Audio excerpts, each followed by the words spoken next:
Welcome to me, where suspenseful, thrilling, and mysterious stories will draw you into a world where the lines between reality and fantasy seem to blur. When the night falls, when all the sounds gradually quiet down, leaving only your own heartbeat and breathing, that's when these stories begin.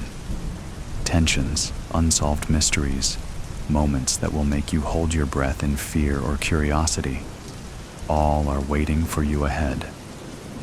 Find a comfortable seat, dim the lights, and let this sound guide you on a journey that is not for the faint of heart. I want each of you to leave a comment sharing where you are in the world. And if you are enjoying the episodes, don't forget to give a like and subscribe to the channel now. Relax. Are you ready? If so, join me in the first story right now. Nature or nurture? Sensitive content, serial killers. Nature or nurture? That is the question. Before today, I thought I knew where I stood on the issue. But now, friends, I am not really sure what to think. To give you context, a few weeks ago, after Mother passed, I was finally able to clean out her bedroom. The medical equipment was, of course, quite pristine, but the smell and debris from her glacial demise was simply overwhelming, and it took me days to clear paths in the room. I found the letters in her closet. Even now, it takes me a moment to adjust myself to the mental impact of those pages and pages of her precise Palmer script, describing in the most flowery of language a lifetime of barely requited love. The only mention of me in any of the letters was it, as in, I can get rid of it. My cold, sterile, demanding mother spent decades writing the most passionate and absolutely painful to read, lurid letters to her one-time lover who never once responded. The wrinkled envelopes I found in an old Avon perfume box, each bearing a scarlet ink, "Return to sender," returned from the Oklahoma State Penitentiary. I know it sounds ridiculous, but it just preyed on my mind, and I could not get the thoughts out of my head until I took action. Perhaps you may relate to this, perhaps not. So, friends, I eventually found myself in somewhat of a fugue state, an hour into the 2-hour drive up north from Dallas on 75 to US 69, which leads to Penitentiary Street, and then to the Big Mac, a maximum security prison once known for its annual prisoner rodeo, now infamous for its terrible conditions, riots, and death row prisoners, one of whom could be my father. To visit anyone at the Big Mac takes some time. Visiting someone like Louis Landry Reese takes time, and one's absolute forbearance for the most intimately probing of questions and fingers. It wouldn't surprise me if you hadn't heard of Louis Landry Reese and his swath of known and unknown rapes, kidnappings, and killings. But you will be able to find all you want with a few searches. Maybe you know exactly who he is.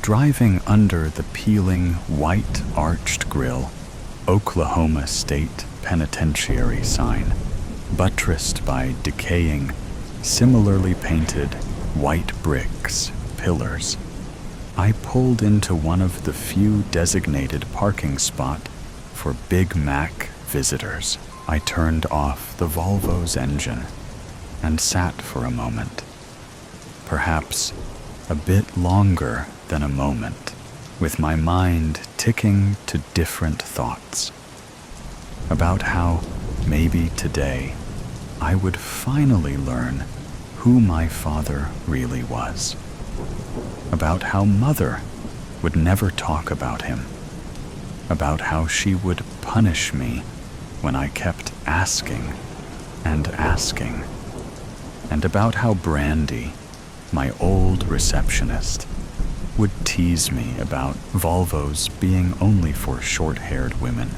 who shopped at Home Depot. After a bit, the rising sun. Visitors to the Big Mac must arrive very early. Warmed up the air in the car to the point my face began prickling with sweat, and I was brought back from my reminiscing. I opened the door, swung my legs out, and made my way to enter the prison.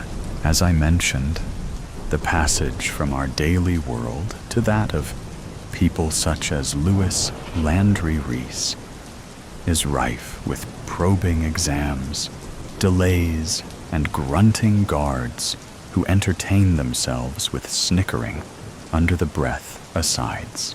In the Shawshankian depths of the Big Mac, the black and blue rayon bulk that was my escorting guard halted at metal door exactly like the dozen we had already passed. He turned back toward me and asked without much concern, "Are you sure?" It is true, friends. I am not a physically intimidating person. Not tall, not wide, not much hair, nor chin. With my decidedly pointed nose and very small teeth, Mother thought it the height of ironic hilarity that I chose the dental profession.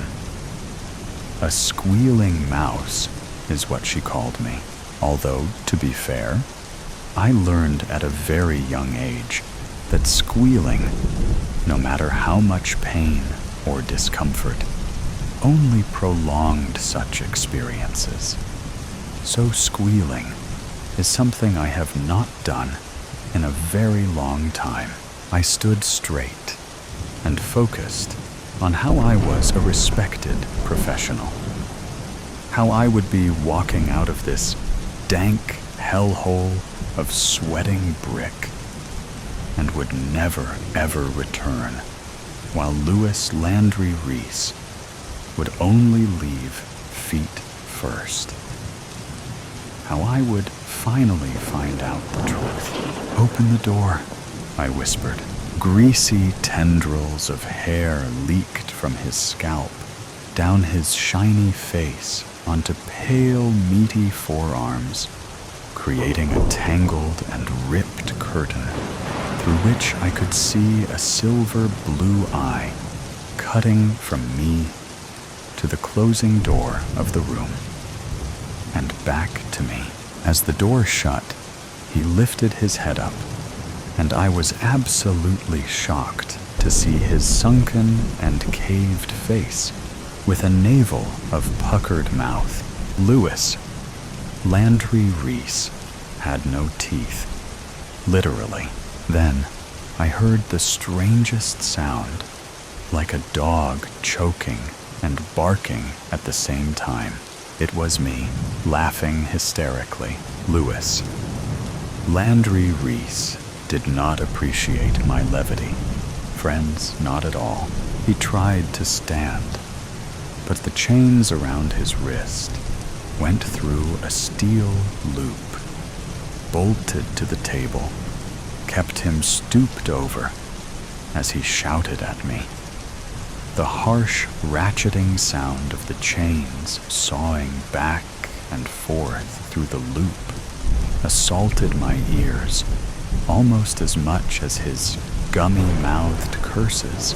The whole episode lasted only a few moments before a phalanx of guards rushed into the room, with one picking me physically up and setting me outside.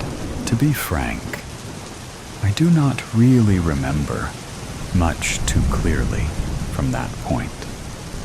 I numbly followed the uniform in front of me and fuzzily collected my belongings before staggering into the Oklahoma sun.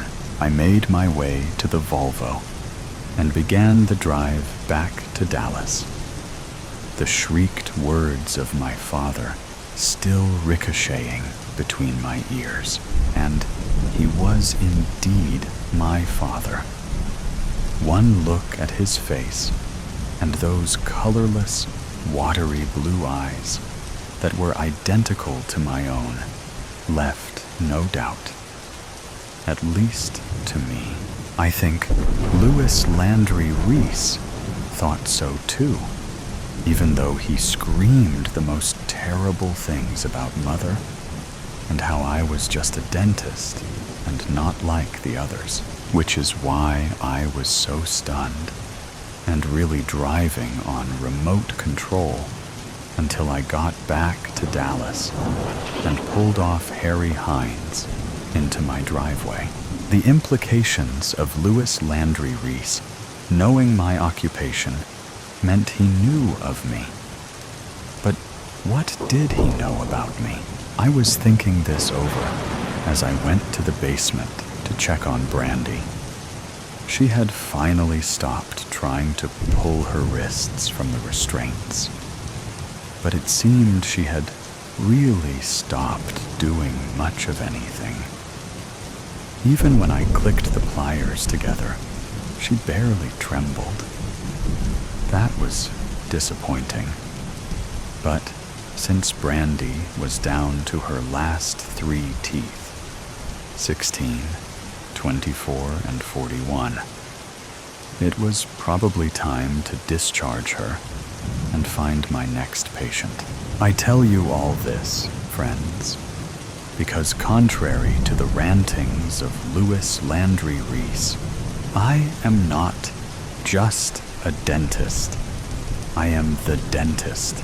And Louis Landry Reese also said the others. So, I am posting my story on this dark website as a message in the bottle to see if maybe I have family, others like me, to ask, what do you think, nature or nurture? The Odyssey. As the sea tosses the Odyssey between its mountainous waves like a ping-pong ball, it's all I can do to keep one hand on the rudder. She's in bad shape, and I'm not much better.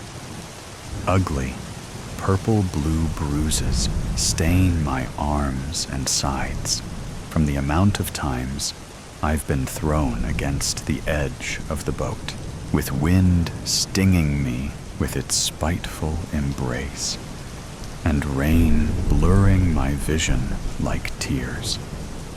I can hardly see a foot in front of me.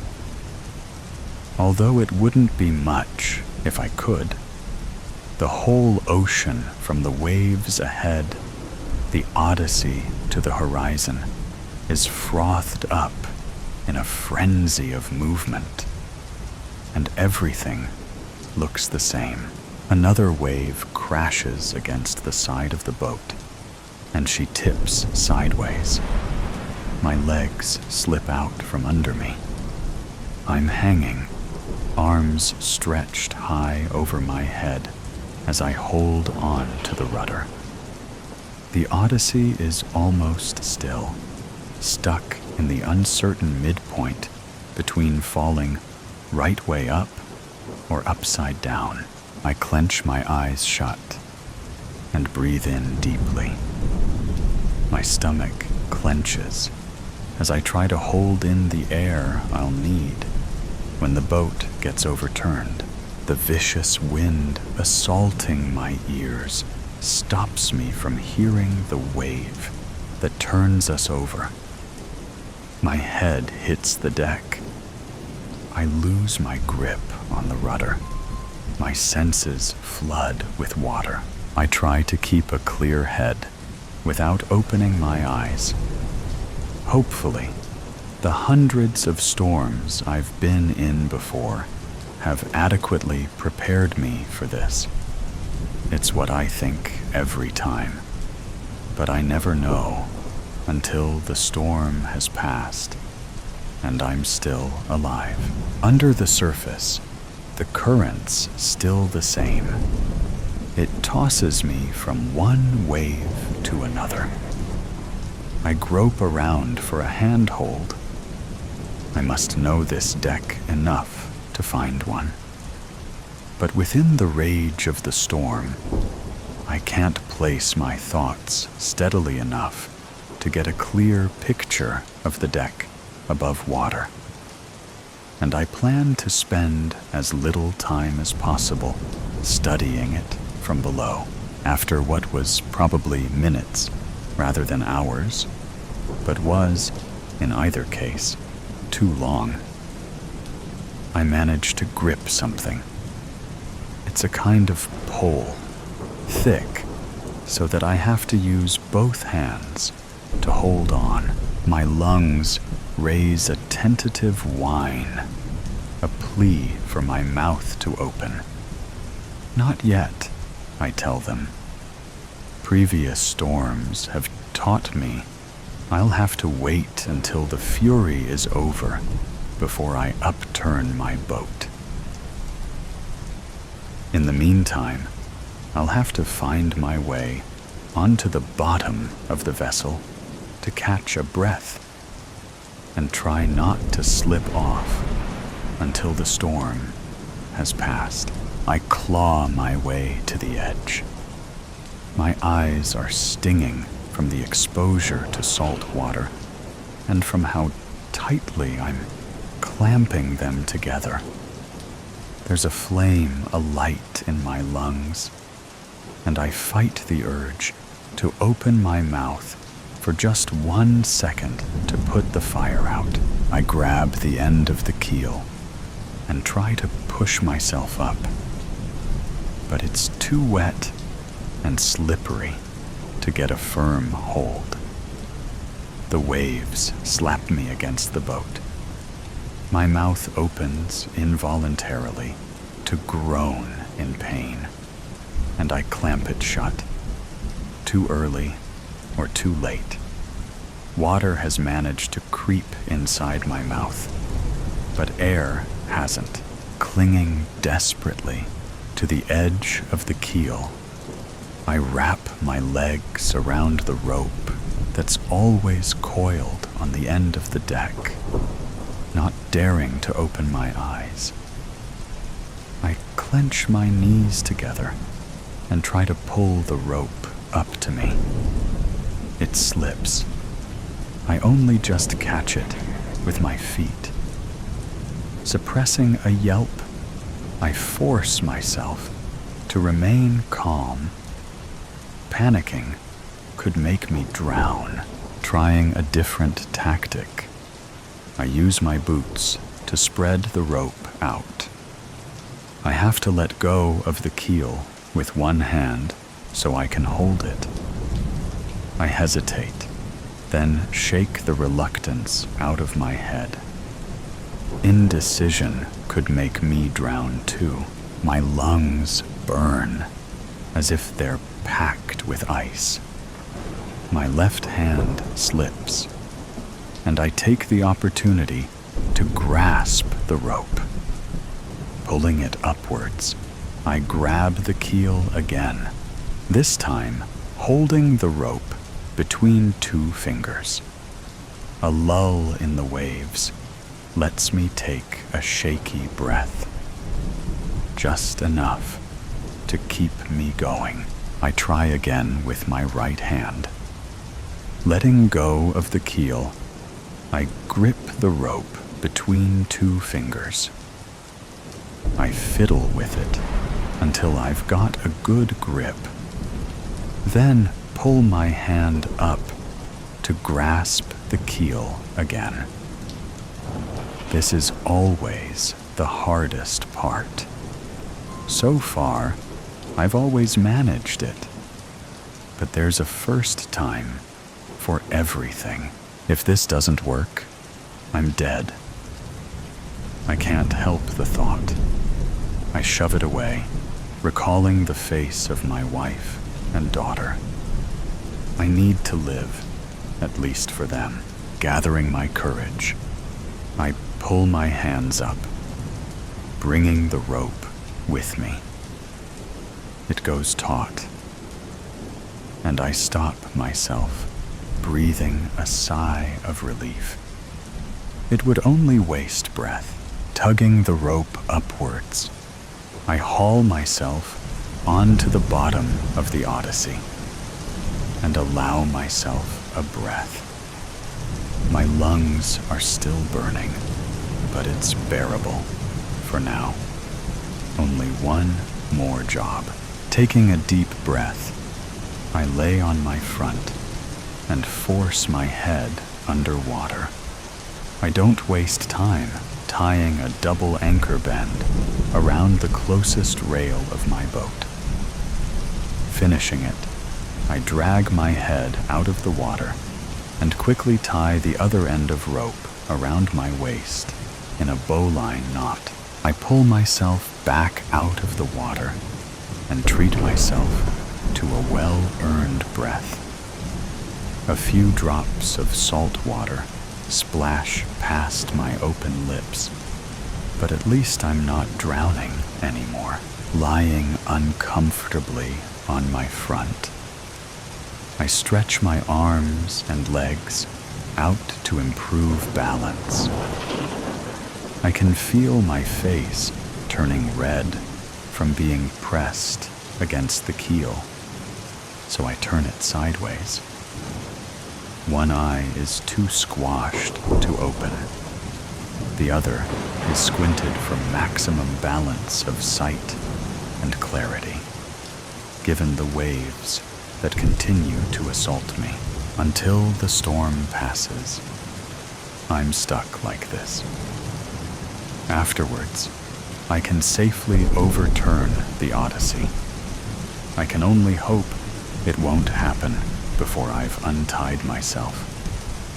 But for now, all I can do is wait. Swiped. He's here. And he's just as hot as his pictures, Charlotte texted from outside of the cafe. She moved 2 steps to her right. Jen responded with a string of emojis. Bearded man face, burning heart, guy and girl, kissing faces. Charlotte smiled and checked her hair in the reflection of the ramen place next door, getting faint notes of the meaty umami, all that her still partially stuffed nose would allow. Her phone buzzed. Charlotte swiped to see it was Jen, with another string of emojis.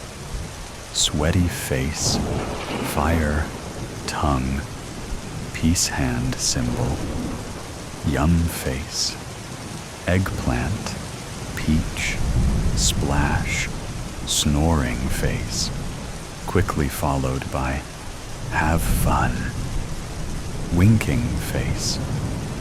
Charlotte applied lip gloss with her freshly manicured hand, pink nails matching her pick lip gloss, fluffed her hair, and snapped a selfie. Sending the filtered picture to Jen, she typed, "I'm going in." Jen hearted Charlotte's selfie and responded, "Sweep him off his hot feet. Call if it gets weird. I'll be right there." Charlotte hearted the message, stood up straight, shifted her shoulders back and down, and pouted her lips and eyes, the face that always attracts Charlotte's attention. Charlotte and Alex had been talking for 2 weeks. First through the app's messenger, then texting, then hours-long conversations in the evenings. She finally agreed to a date, in public, during the day, at a location of her choosing. Charlotte, 29, was growing tired of the bar scene, the one-night stands.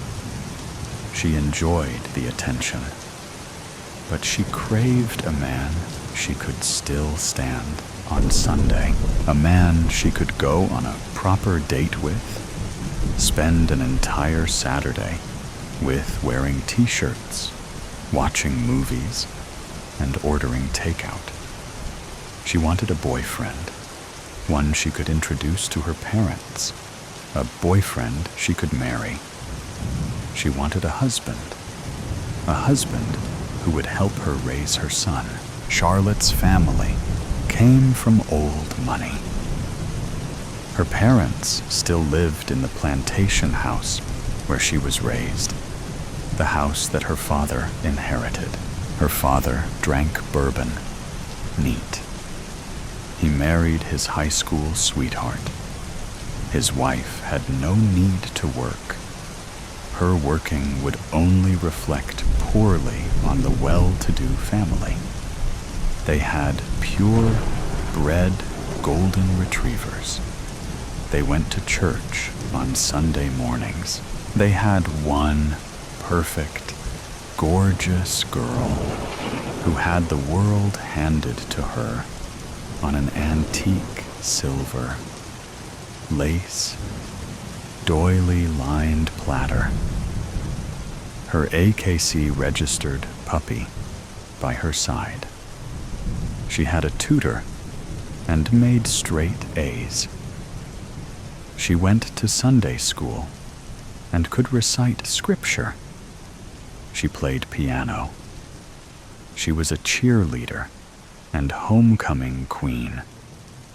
She attended a debutante ball at 16 when she presented her parents a sonogram image of a 9-week-old life almost 2 months later. They pulled her out of her Christian school and transferred her to a boarding school more than 100 miles away so that she could finish her education without the distraction of devil-worshipping sinners occupying the halls of this shameful excuse of Jesus' house. After the baby was born, her parents funded lavish child care so that Charlotte could graduate high school and attend college. She graduated summa cum laude and looked fabulous doing it. She ran on a treadmill and did pallets daily to lose the baby weight. Her parents' allowance afforded her regular Botox, laser body hair removal, weekly mani-pedis, monthly hair appointments, boutique clothing and jewelry, and cutting-edge skincare products and treatments. She was flawless, despite the constant drunken late nights, the Adderall to stay up, the Xanax to come down, the Zoloft to get her through each day. Her unlimited supply, thanks to Dr. Dad. Wealthy eyes don't carry bags. Charlotte met Alex through a dating app. She swiped right without reading his bio, which she intended not to do. She wanted a boyfriend, not a boy toy. But that smile, those dimples, the perfectly messy hair, the shadow of a beard she imagined would send chills down her spine when they kissed. enough to drive her wild. Reading his bio, Charlotte found herself instantly lost in an imaginary future with him.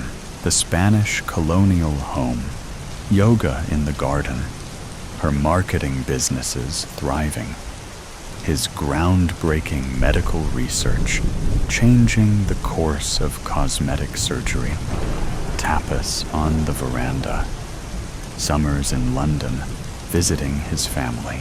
Alex sat at a table in direct eyesight of the entrance. A perfect man at a perfect table, far enough from the entrance to escape the heat, but well within the afternoon glow, bathing his skin in gold, and within clear view of her favorite barista, Naomi. Naomi always anticipated Charlotte's every need and filled it before Charlotte noticed what she lacked. Charlotte strutted directly towards Alex, the light forming a halo around her flawless silhouette. She smiled and waved to Naomi, whose facial rings shimmered in the sun.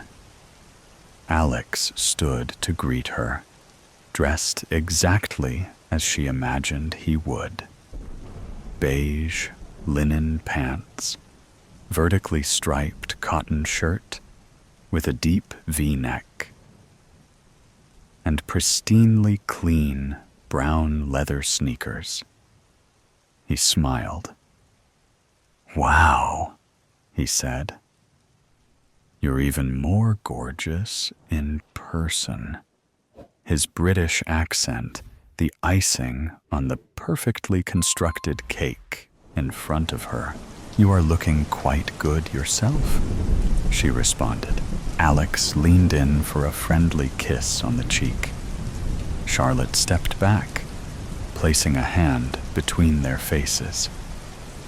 "I'm still getting over this," she grimaced, pointing in the general direction of her face. "Gotta love those summer colds." "I understand."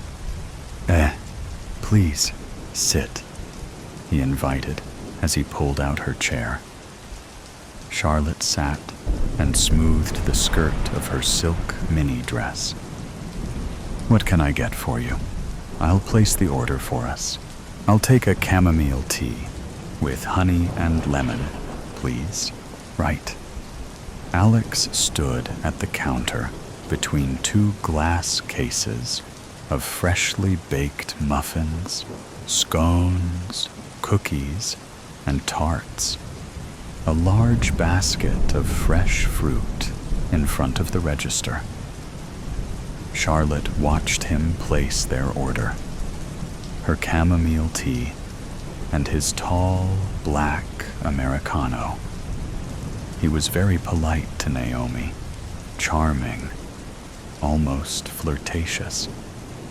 He tapped his phone on the card reader to complete the transaction. He turned to meet Charlotte at the table, but changed his mind. "Actually, can I purchase one of those peaches? They look delectable, from a local orchard." "Perfect time of year," Naomi answered. Alex peeked around the basket and selected one. "How much?" he asked. Naomi smiled. "On the house?" Alex looked at Charlotte, then back at Naomi, confused. "You're a friend of Charlotte's. She keeps us all employed." Naomi winked at Charlotte, who returned the playful look. The cafe's owner, Tracy, approached Naomi then. "See you in the morning, kid.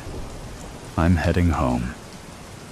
She slung her computer bag over her shoulder, exposing a bandaged pinky. "Cat scratch you again?" Naomi joked. "Damn plastic wrap. Sliced it right open." Naomi nodded. "Call if you need anything. Otherwise, I'll meet you here, bright and early," Tracy said sarcastically. "You know you can just give me a set of keys, and you can sleep sometimes." Naomi called to Tracy on her way out. Tracy smiled and winked. "Keep up the good work, kid. You'll get there." Tracy disappeared into the sunlight. Back at their table now, Alex joked, "I didn't know I was with a local celebrity. Shall I pick up the drinks when they're ready? Naomi will bring them right to us." "Brilliant. So, Charlotte, we meet at last." He placed his peach on the small plate Naomi gave to him and unwrapped his silverware roll. Naomi appeared with their hot drinks, your tea with honey and lemon, and your Americano, black, she recited as she gently placed the hot mugs in front of them. "Thank you, Naomi," Charlotte said as the barista walked back around the counter. "Yes, we meet at last." She squeezed lemon juice into her tea and stirred in some honey. "Cheers!" Alex held up his mug. "Cheers," Charlotte mirrored. "I thought you Brits drank tea over there." "Well, when in America, as they say." Alex sipped his coffee. "So, tell me more about your first few days at the hospital. Not the onboarding stuff, or the people, but the work. The meat and potatoes, as we say." Charlotte rested her elbows on the table and cradled her chin. She was all his, right? I mean, where to start? I am just gobsmacked. Alex's face lit up. The operating theater they built is suited for the Queen. Top surgeons will fly in on a weekly basis for my lecture. From there, training. Who would have thought my research would have the reach it has? And cosmetic surgery is growing more and more by the day due to increasing accessibility. Now just imagine. I mean, costs will be reduced considerably. As Alex went on with his research, Charlotte drifted off into daydreams. She wasn't interested in his work. She was interested in his paycheck, his face, and his body. She nodded and smiled, raised her eyebrows from time to time, inserted an interested "oh" occasionally. As he talked, she devised a plan to hook him for good. Before he knew what hit him, he would be her husband, stepfather to her son. She entertained his dissertation about facial symmetry and flesh, even as Naomi visited to see if they needed anything. Alex's eyes were locked on Charlotte's, so animated, eyes wide, arms gesturing this way and that. Charlotte gave Naomi an apologetic look and motioned that they were fine.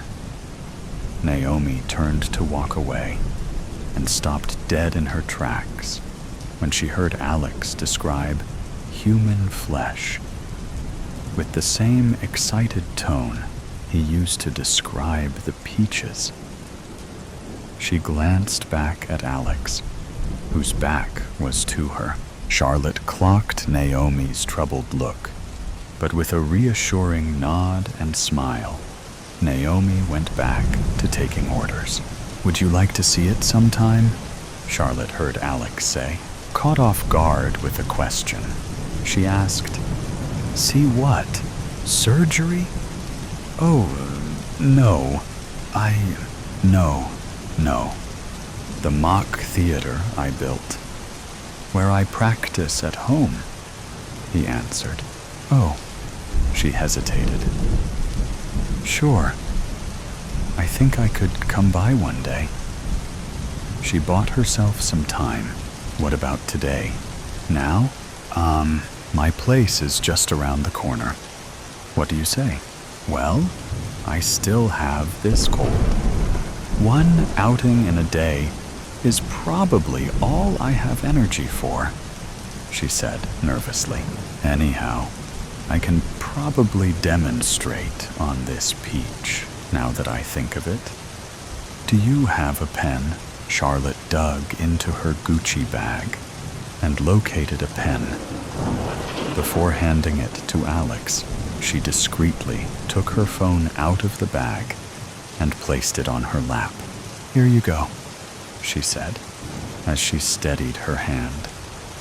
He took the pen without looking at her. Alex drew 2 lines on the peach. Like I was explaining, if the cheekbone is here, he pointed at a line. You want to make your incision precisely. He took up the butter knife and carefully placed it along the second line.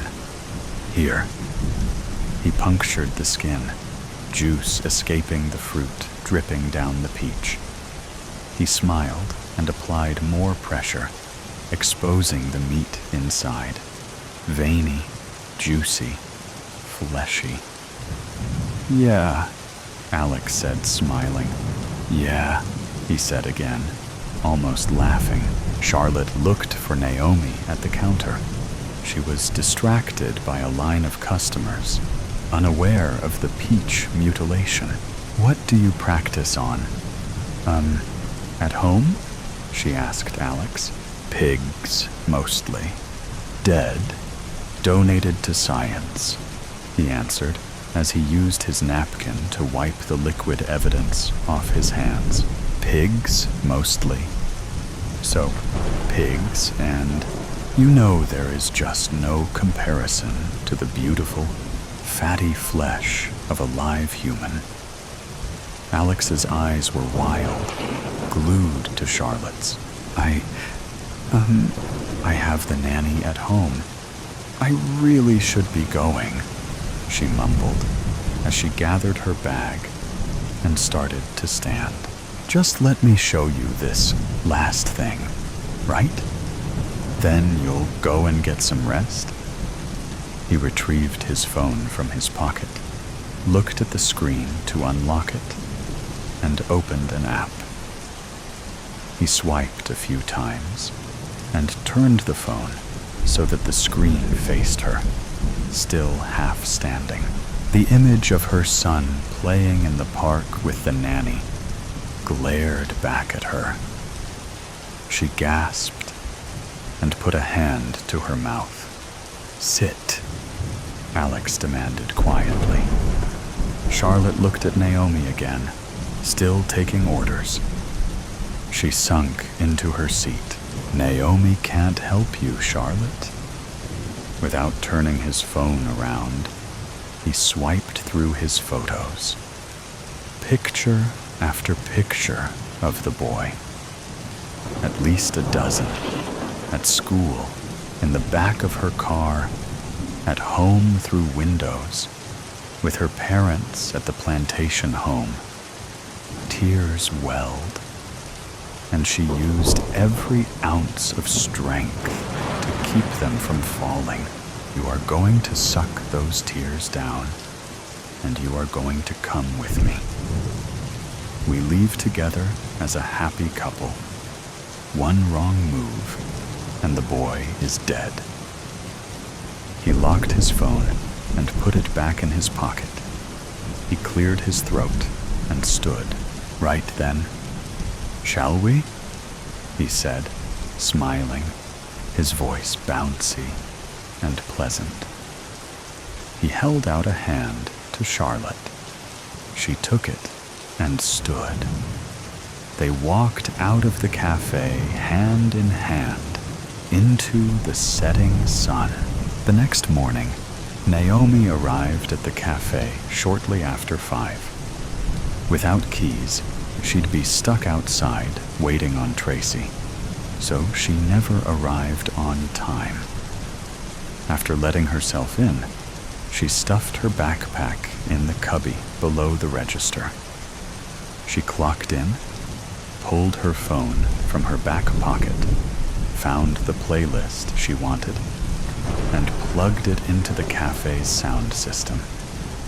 This was Naomi's way of letting Tracy know she had arrived without having to speak so early in the morning.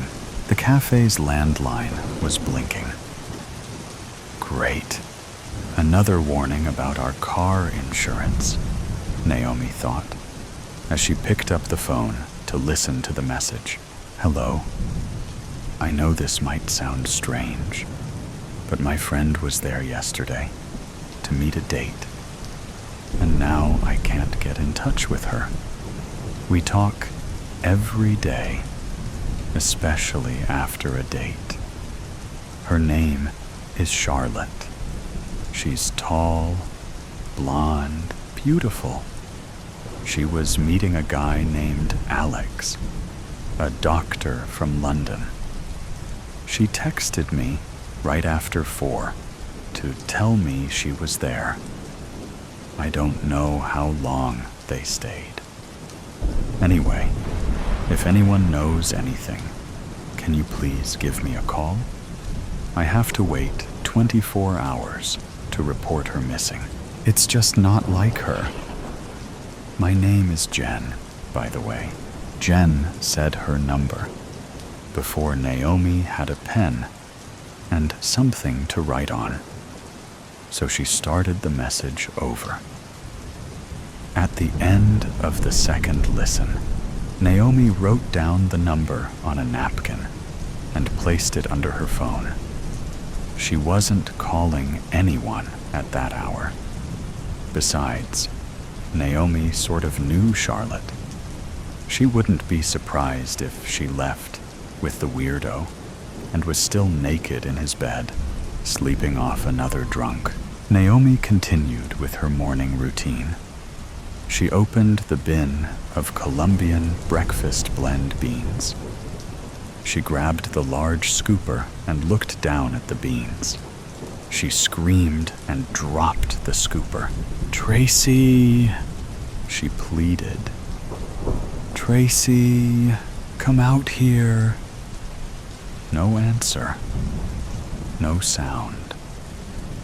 She pulled her phone off the cord, music still playing through her phone's speaker, and dialed 911 without pressing send. She looked around and tiptoed back to the coffee bin to confirm her nightmare. 2 pinky fingers, lifeless on a pile of beans, one with a perfectly manicured pink nail, one with a band-aid wrapped around the knuckle. "Oh, God!" she cried. She noticed a piece of paper sticking out from the manicured pinky.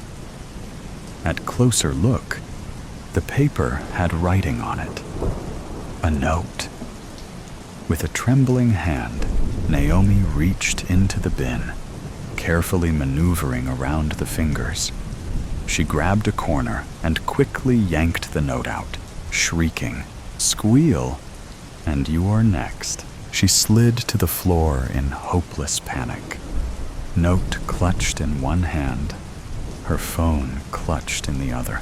The Beatles' "I Want to Hold Your Hand" played softly from her phone. Eaten up with indifference. Eaten up with indifference. I wake to the sound of gnawing, or possibly the sensation of my leg being pulled. It's impossible to know exactly what stirs me, and I'm not even sure if waking is the right term anyway. Am I awake? I am lying on my back, looking up at a single strip light on an otherwise unsurprisingly white ceiling. There seems no possibility that I might move my eyes to see why my leg feels so odd. No more can I move any other part of my body. not even my tongue. This, a feeling that should induce panic. And yet, it doesn't. Thinking about it more, there's no particular need to move my tongue. And I don't really know why I've become fixated with the challenge. But I am, and spend what I should imagine is around 1 to 2 minutes trying to poke it out. There is tapping from the corner of the room, and an occasional stifled cough. And I assume, from what I can see and hear, that I am in a small, mostly white office space, occupied by a lady who types on an old-fashioned typewriter. Hello? I imagine, unable as I am to move my lips, mouth, or my diaphragm to produce any sound. The secretary, as I'm now sure she is, carries on with her task, and I hear a faint ting, announcing the completion of a line, followed by a thoroughly satisfying ratcheting noise as she starts the next. Tap, tap, tappity tap. The pleasant sensation of being in a room with a hard-working, old-fashioned typist is marred a bit by the chewing, slobbering sound of whatever, or whoever, is gnawing my leg off. Oddly, it doesn't hurt being eaten, if that is what is happening. And I find it puzzling as to why I feel no pain. I make a monumental effort to object, but nothing at all happens. So I decide to stick with the peculiar feeling of relaxed easiness that is the sound of the diligent office assistant. Do you want tea, Derek? The gnawing stops, and my leg settles. Yes, that would be lovely, Diane. Derek sounds very much as if he might still have a large portion of my lower calf in his mouth. It seems I'm being consumed by another human. A human with a very out-of-date name. I hope he will stand up, pop into my eye line, so I can get a look at the fellow and try to communicate my displeasure at what he is presumably doing to me. Nothing happens as I try to move. Nothing at all, so I stop trying and lie still. There really is no other option open to me. The typewriter noises cease, and I hear the sounds of water filling a kettle. Ah, now that rings a bell. Yes, I am here to fix a dripping tap. Is the tap working now, Di? Derek says, confirming my recently revived memory. Seems fine. The plumber fixed the drip, and it turns off properly now. Apparently, I've done the job already. I do remember now. I hear water splash as she confirms her findings. But judging by the tugging sensation, Derek had lost interest and is back at his meal again.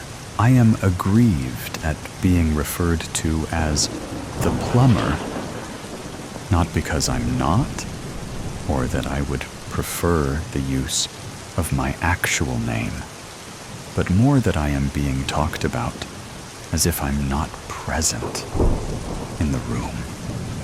Well, Diana, that's not true. And it's actually rather rude to talk about me as if I'm not here. Hello, I'm here. I can't say. I conclude that the secretary is so used to her boss, if he is such, eating tradesmen, that she herself sees them as little more than snacks, like those sandwiches people buy from vans mid-morning. This brings me on to two further thoughts. Firstly, I should be hungry.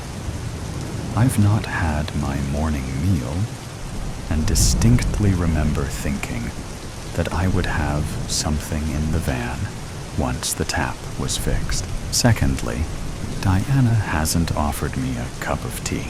Both remembrances lead on to their own chain of smaller thoughts concerning the parking on yellow lines of my van, and the suspicion that Diana is deliberately ignoring me. The kettle boils to the accompaniment of that lovely crockery chinking sound and spoon in cup noise that make me wholeheartedly wish I too could have a nice cup of tea. It isn't thirst, possibly not even a desire to savor the taste. It is a need to be included as someone rather than something. The something being a meal. There you go, love. Thanks, Di, lovely. I imagine the scene, having only their conversation to work with. Di handing a nice, hot mug of tea to Derek. He, in turn, has now stopped chewing at my calf and is reaching around, taking his tea and pursing his lips for that first, utterly pointless, too hot sip. Can't see it, though. Only the ceiling. Why do we try and taste the first mouthful of freshly made tea when it is quite blatantly and obviously going to be too hot?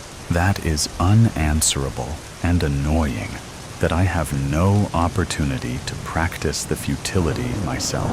Oh, hot, shouts Derek. I feel my leg being pushed, though without sensation, presumably to make space for the cup. I am little more than a dish being nudged aside for the beverage, and I do find that particularly unkind. Being eaten is one thing. At least I am wanted and a part of things when that is happening. Unpleasant as it so horribly is, or at least should be. Why don't I mind? A chair scrapes, and the sound of something being unwrapped, followed by a commentary from the freshly seated Di. Lovely cheese and pickle. Derek doesn't feel the need to comment. I get the impression that the secretary is perfectly happy with the position of denial that I have allocated her regarding my presence. Otherwise, it doesn't make sense that she should be eating plowman sandwiches with crisps crunch, crunch in the same room as a man devouring another human. So Diana is in denial. Are the secretary's name and denial anagrams? I never was good at that sort of thing, and eventually give up with a vague feeling of a leftover E, but no certainty at all. Why isn't other stuff more prevalent in my head? The question of being unable to move, what it is that has happened to cause my current perilous predicament, and how might it end? I'm not really bothered, though. I just feel sort of relaxed, with a vague uneasiness at being ignored by Di. It dawns on me that I am now discussing events in real time with myself. But that's fair enough, given the circumstances. I do hope I'm not going mad, though. Or have I already done so? And this is all just a part of that. It isn't. It's definitely real. A sudden, vigorous tugging at my outer thigh causes me to rock slightly, and the ceiling to dance in a slightly dizzying fashion. Whilst I can't pinpoint the exact location of the peculiar, numb pulling, I reckon Derek is gnawing hard at a portion of muscle just above my knee. It stops, and I listen as he chews, then feel slightly nauseated when he takes a large sip of tea. I've never liked that, watching people with mouthfuls of food taking a drink. Still, it would be nice to watch anything now, other than the ceiling, which is devoid of entertainment since a large housefly disappeared a while ago. Lovely tea, Di? Is it Yorkshire? Yes, nothing but the best. You know I always look after you, dear.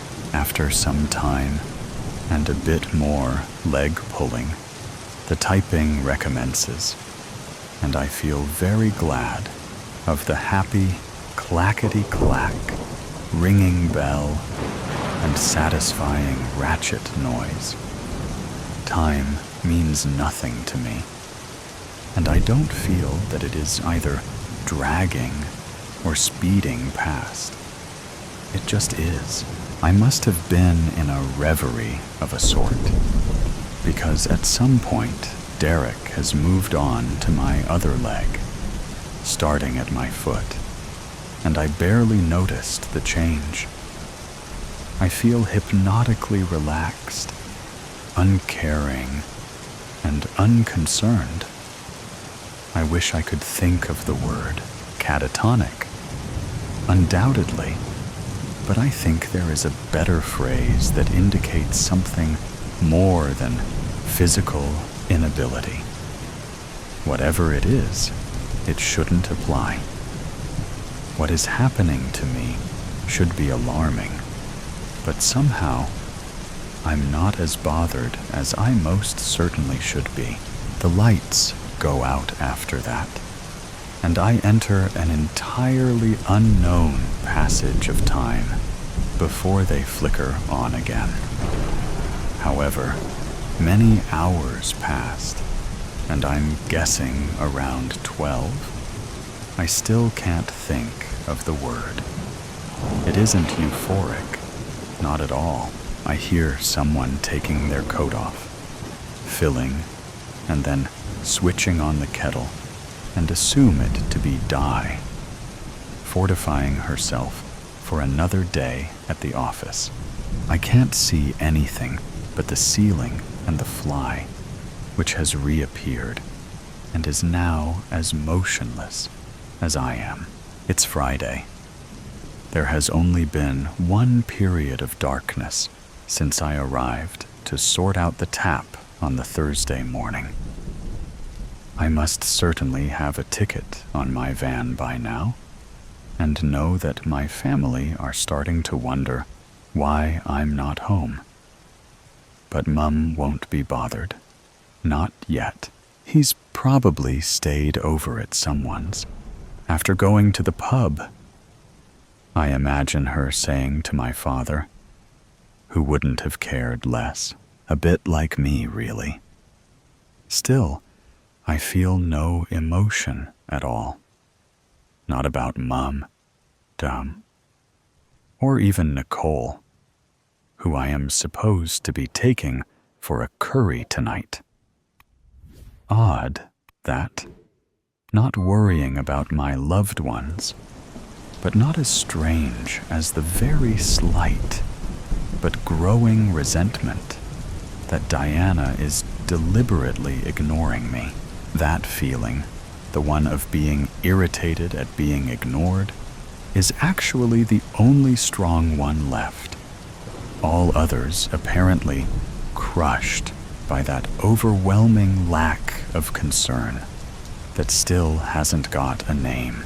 Derek's just arrived and has wasted no time at all tucking into my right upper thigh. He's barely spoken to his secretary and is actually paying me all his attention, even if only to consume my leg. As for Diana, surely she could at least have bent over and looked at me when she came in. Rude, that's what it is. But even this emotion is pretty subdued, and I forgive her once the happy tappity-tap, clackety-clack, dinging starts. It's all very soporific. Good word, that, but not the one I'm searching for. My mind wanders a bit as the day progresses. A day of ham and lettuce sandwiches for Di, and a large portion of my groin for her boss.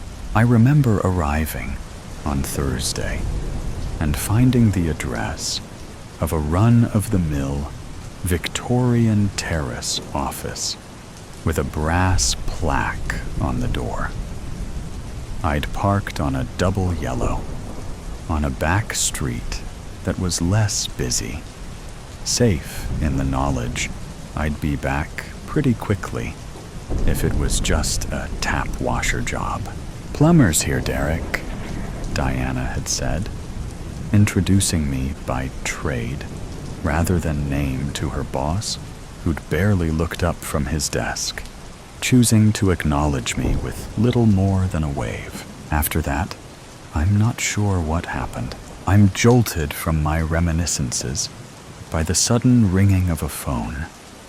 Another relic of the past, I decide, given its distinct ring rather than a modern electronic noise. How nice! It hadn't rung at all on Thursday. Perhaps they weren't that busy. "Hello, D&D accountants," says Di cheerily. Ah yes, D&D accountancy. I remember. Di isn't just a secretary at all, and she had referred to Derek as her husband at one point. I'd forgotten that. "Derek's a bit busy right now. I'm his partner. Can I help?" A bit busy, chomping through some inner part of me. The feeling of tugging is much less pronounced today, and I notice that my sense of hearing is slightly muffled. My vision not quite so acute. The strip light is very slightly blurred. I can still hear well enough, though, and the phone conversation should be providing some light relief to the ongoing tedium of immobility and lack of control. But no, I simply listen because it is happening, not for any other reason. "Yes, we can certainly take on your business, Mr. Court. Let me take down some details." I don't get bored of the half conversation. I just listen. In the end, I stop doing that too, and lie in my state of indifference as Derek slowly munches through my midriff. Eventually, the light goes off. Another amount of time passes, presumably an entire weekend. On Monday, it's more of the same. Clackety-clack and tuna salad on brown. The highlight of Monday, not that I measure events or grade them these days, is when Derek pulls violently on my left arm and I roll slightly to one side. I'm treated to a slightly blurred image of Di eating a chocolate biscuit and reading from a lovely old leather-bound diary before Derek pushes me back to a more prone position. It dawns on me in that briefest of moments that Diana doesn't own a computer.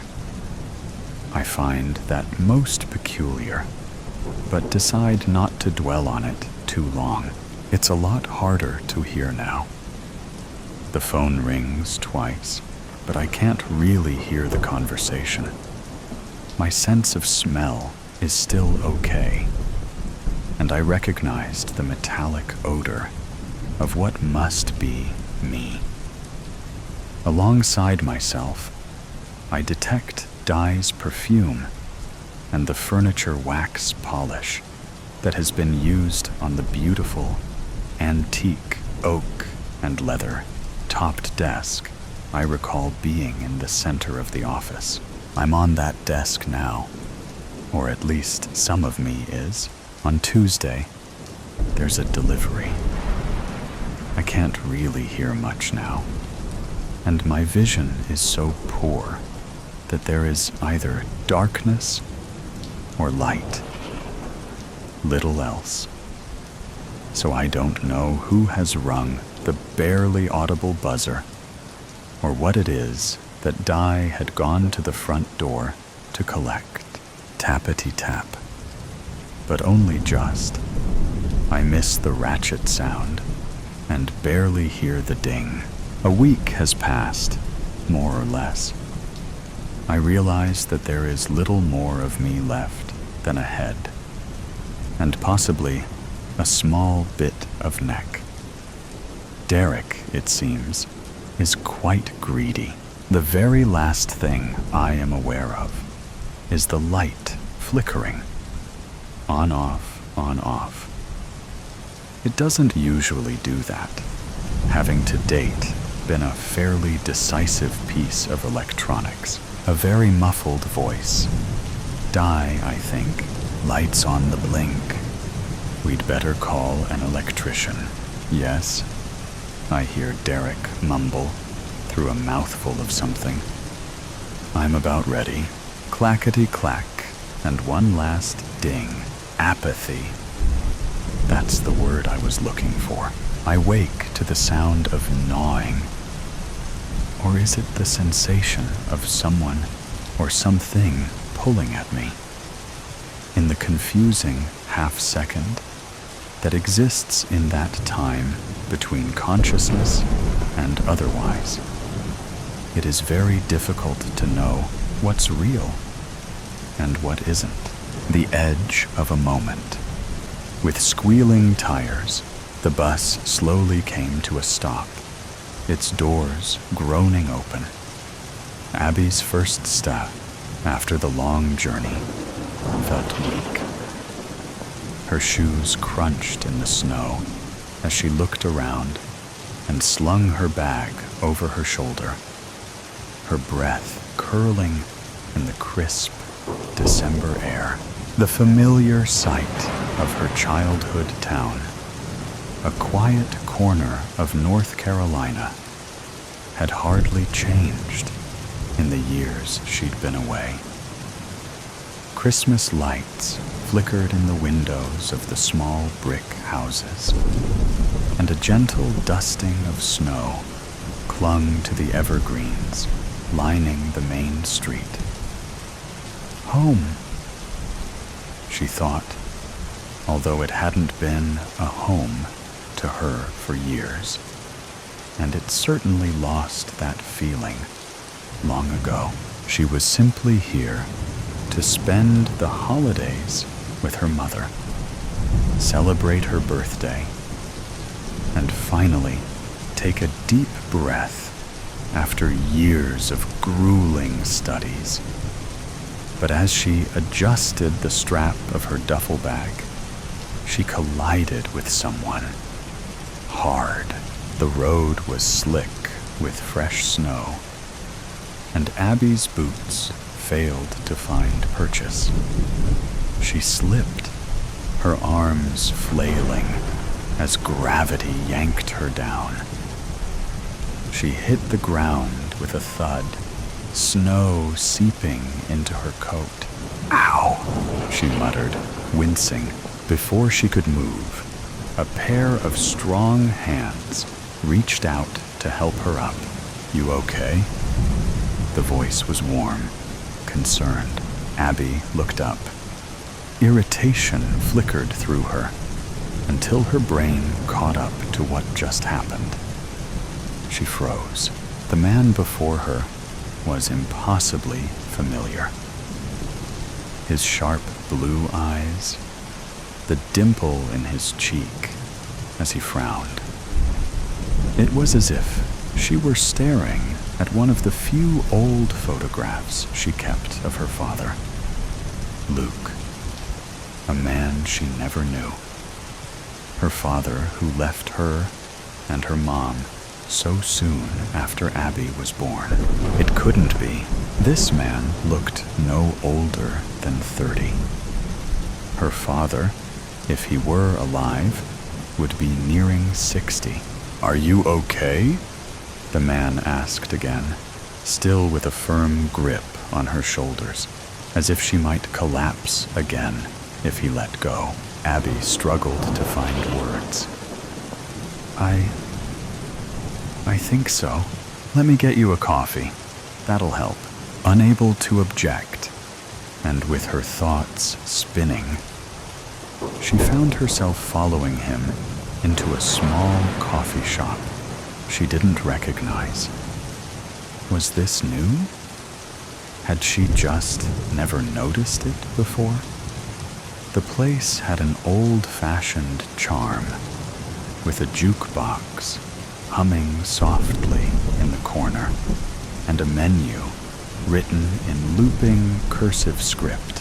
"Hi, Luke. What can I get you today?" The girl behind the counter smiled warmly. He ordered 2 cups of steaming black coffee, while Abby sat down at a small table by the big window. She looked outside at the snow-dusted street, the glowing Christmas decorations, the town she knew so well.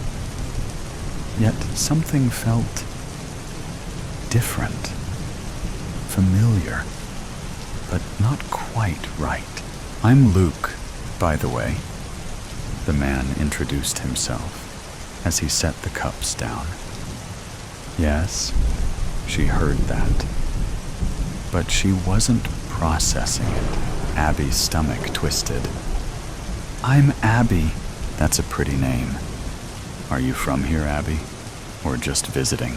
The small talk momentarily distracted her from the gnawing sense of unease. "A little bit of both, I guess. I was born here, but moved away when I went to college." He nodded, sipping his coffee. Abby studied his face. The only pictures she had of her dad were old and grainy. Not much to go on. But this man felt so eerily familiar. Maybe a long-lost brother? A cousin? Someone with an uncanny resemblance to her father? Maybe this was the reason her dad disappeared so suddenly after she was born. Maybe he was the reason.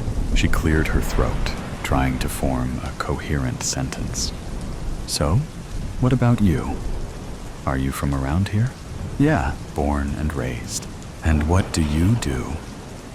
Abby needed to know more. "Nothing much to tell. I work odd jobs here and there, but I'm trying to find something more permanent. Maybe move to a bigger place next year." They each took another sip of coffee. Abby glanced around again. She didn't recognize the people in the cafe. The decor seemed off, more old-fashioned. Then something else struck her. "I don't recognize this place," she muttered, almost to herself. Luke heard her. "Really? It's been here forever. Maybe I just never paid much attention," she said, forcing a small smile. "You should. It's a great place." He laughed suddenly and pointed toward the jukebox in the back. "That's where my wife and I shared our first kiss. We're expecting a baby girl any day now." Abby blinked. Oh, she couldn't help but smile at the small anecdote. He even blushed slightly. "Sorry, I I don't know why I just said that." His voice lowered. Now it was his turn to study her. There was something about her. The same blue eyes as his. But her hair, light and wavy, falling in big waves around her shoulders. "You remind me of her," he said, realizing it. Abby's fingers tightened around her cup. "Oh, my wife," he said, his voice softer now. "Her hair, the way you move your face. You look like her." Abby swallowed hard, but remained silent. Luke chuckled awkwardly, shaking his head as if trying to get rid of the thought. "It's strange, though. You feel familiar? Have we met before?" Abby forced a small smile. "What do you say to that?" With this feeling in her gut, she couldn't explain. "No, I don't think so."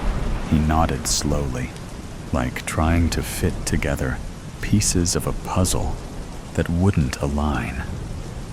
Weird didn't even begin to cover it. Maybe his wife was the missing piece in all of this. "What's her name?" "Your wife?" Abby asked, her voice sharper than she intended. Part of her already knew, but needed him to confirm it. "Julie." Luke leaned forward slightly, his elbows resting on the table, as though he could read the answer in her face. "You know her. Are you related?" Abby's heartbeat thundered in her ears. This couldn't be a coincidence. His name was Luke. His wife's name was Julie. They were expecting a baby girl. Cold realization crept over her like a shadow. Could this be the man who vanished when she was a baby? Could this actually be her father? She opened her mouth, her breath quick and shallow. "No, I don't think so." The cafe's warmth faded.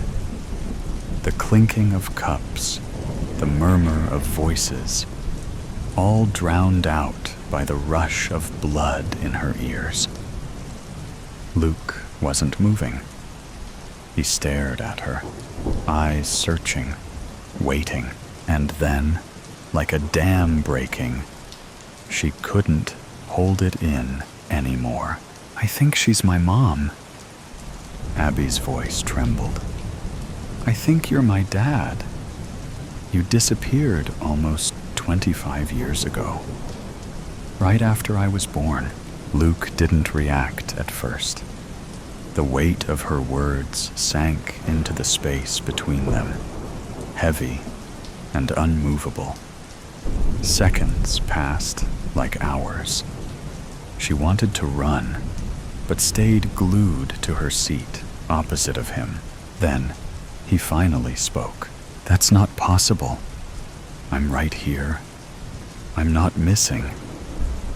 I come to this place all the time." He shook his head, as if refusing to let the realization settle. "Besides, I would have been a kid, 6 years old back then." "Back then?" The words caught in Abby's throat. Back when? Her fingers trembled as she gripped the edge of the table. She inhaled sharply, steadying herself before asking the question she suddenly dreaded. "What year is it?" Luke's face was a storm of emotions. Confusion, disbelief, something close to fear.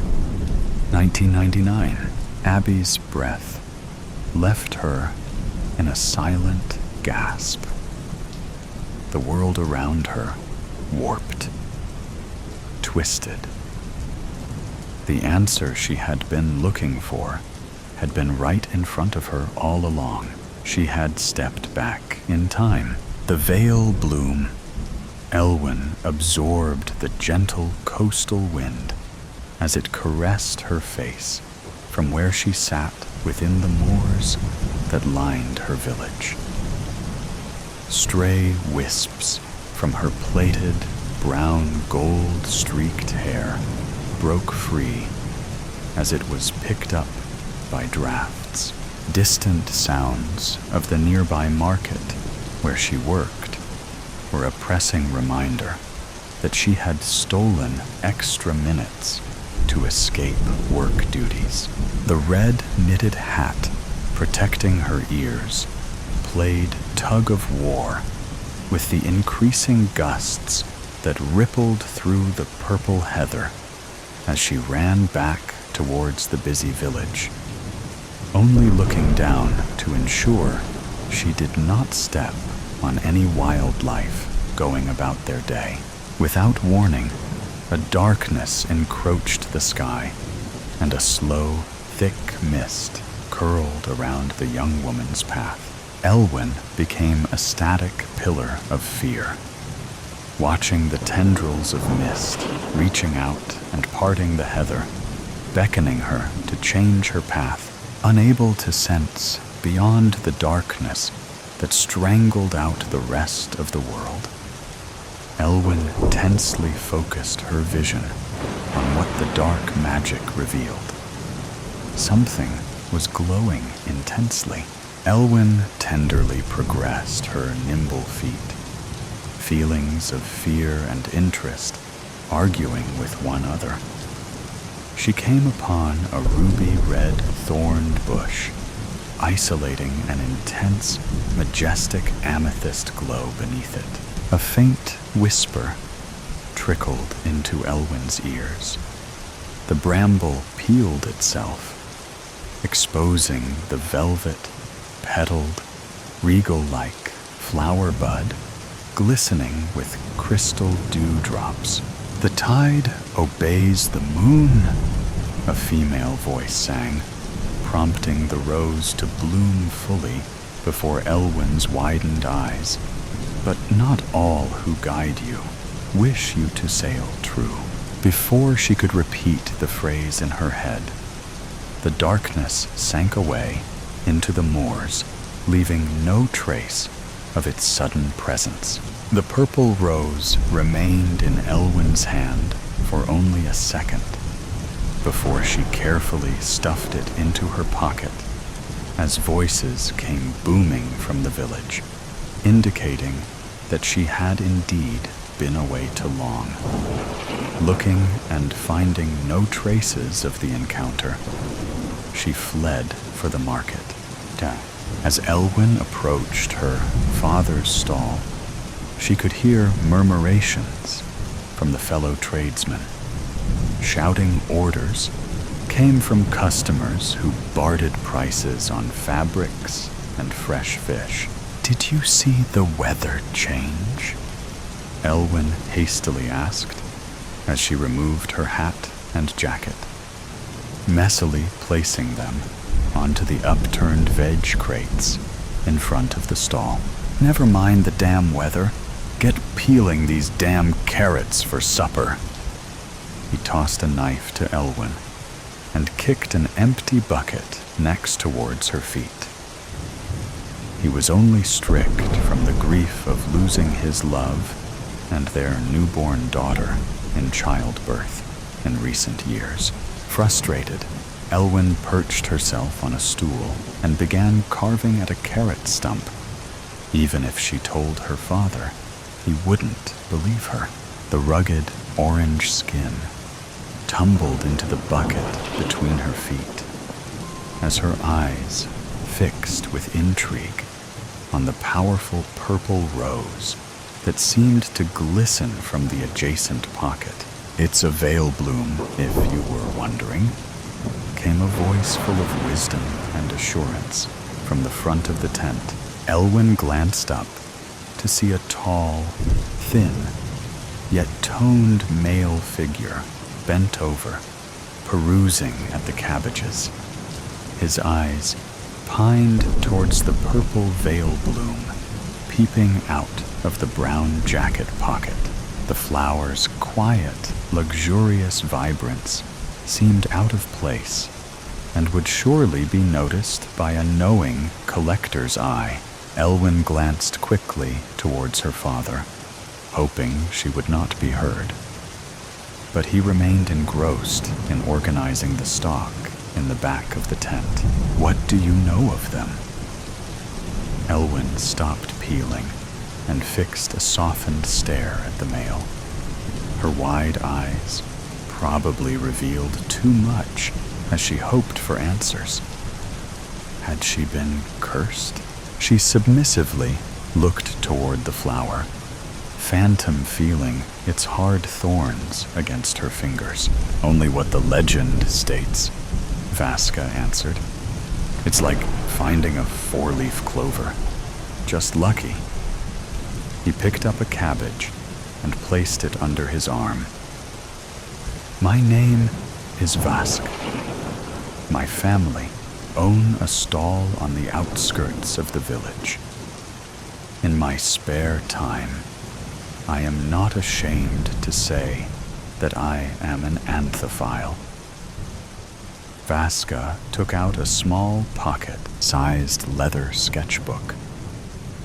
He opened it to reveal small flowers pressed neatly between the pages, each one secured with a small bit of clear tape. Elwyn tentatively leered over to see sprigs of lavender and small bouquets of daisies married together. Between parchment, she returned her eyes to Vasca. His emerald eyes cut sharp against the copper curls that framed his softened jawline. "I am only interested in where you found it, to satisfy the curiosity of a collector." His eyes flashed to meet hers. "I found it in the moors," was all Elwyn offered, indicating that if Vasca was to hold the cabbage in the crook of his arm any longer, he was to pay for it. Embarrassed, he hastily put his hand in his pocket to search for payment. Bringing out 2 silver coins, he placed them on the wooden trade table that bore the produce. "Thank you," Vask smiled as he grabbed 2 more cabbages. "Keep the change, and if you are into books, come by the stall tomorrow." He kept Elwyn's stare as he retreated into the market crowd. "Oi!" shouted Elwyn's father. "Are we getting supper tonight, or do I have to finally skin the cat?" Her father was stood holding up the rear tent flap, peering in with disappointment. Startled, Elwyn kicked the bucket back between her well-worn leather boots and continued to scalp the skin from the carrot, stealing glances at the veil bloom in wonder of its true intentions. The next day, Elwyn laid out the vegetables onto the wooden trade table as her father stacked the emptied crates from behind the tent. After a night of being plagued by the whispers and visions of dark forests, she desired to know more about the veil bloom. The blood-red thorns pressed into the inner lining of her coat pocket, the tips seeping through to the cotton of her work dress, nipping at her as she moved. Glancing down, she could see the rich velvet petals, longingly looking back up at her from within, deep in her coat pocket. She rubbed her thumb over the veil bloom's soft middle. The tightly gathered corolla gently ticked the pad of her thumb. "I'm just going to get a new recipe book," Elwyn called to her father. Before he could battle her decision, she broke out into a purposeful stride. Her jacket rippled against the cool air as her arms straightened through the sleeves. She pulled her collar to secure herself against the chill, weaving in and out of tradesmen setting up their stalls, unsure of the faces that surrounded her in a familiar setee of work. She kept her head low, turning on her heels and accepting defeat, trying to find Vaska. Elwyn began to walk back to the southern area of the coastal market. Smells of fresh fish and spices began to fill her nostrils, reminding her stomach of its emptiness. "I found it," called a familiar voice. Vaska appeared in her eye line as she paused to see him run back into his tent and return with a large, tatted book. "Veil Bloom." Vaska turned the book towards Elwyn as her hands held the edges to support its weight with him. "Located in lands of enchantment, it amplifies one's desires and strength, even with madness." Vaska laughed gently as he impersonated a person riddled with madness and unbalance. Elwyn rejected the book by letting go of the worn-down leather edging and taking a step back from Vaska. "It also says it sings lullabies, which probably explains the bit about going mad." Vaska coyly laughed. Elwyn's face turned to deep thought at the young man, voluntarily helping her. "I don't desire anything." She paused, wondering if giving him the whole story would favor her or not. "What does it say about lullabies?" Her voice almost a whisper. The emerald in Vaska's eyes began to swirl with intrigue as he gestured for them to go somewhere quieter to talk. "Turn."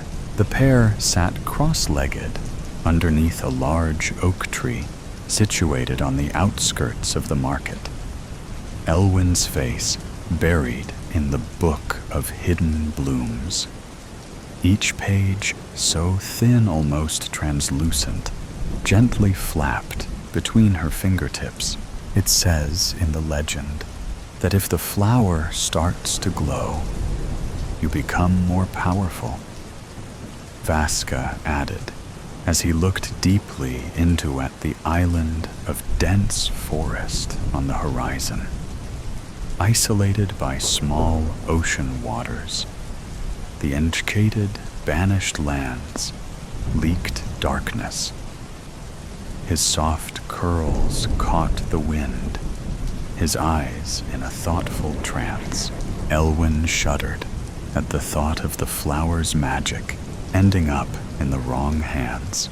"I should get back," Elwyn decided as she stood up, ready to face the wrath from her father upon her return. Elwyn woke suddenly, in the dead of night.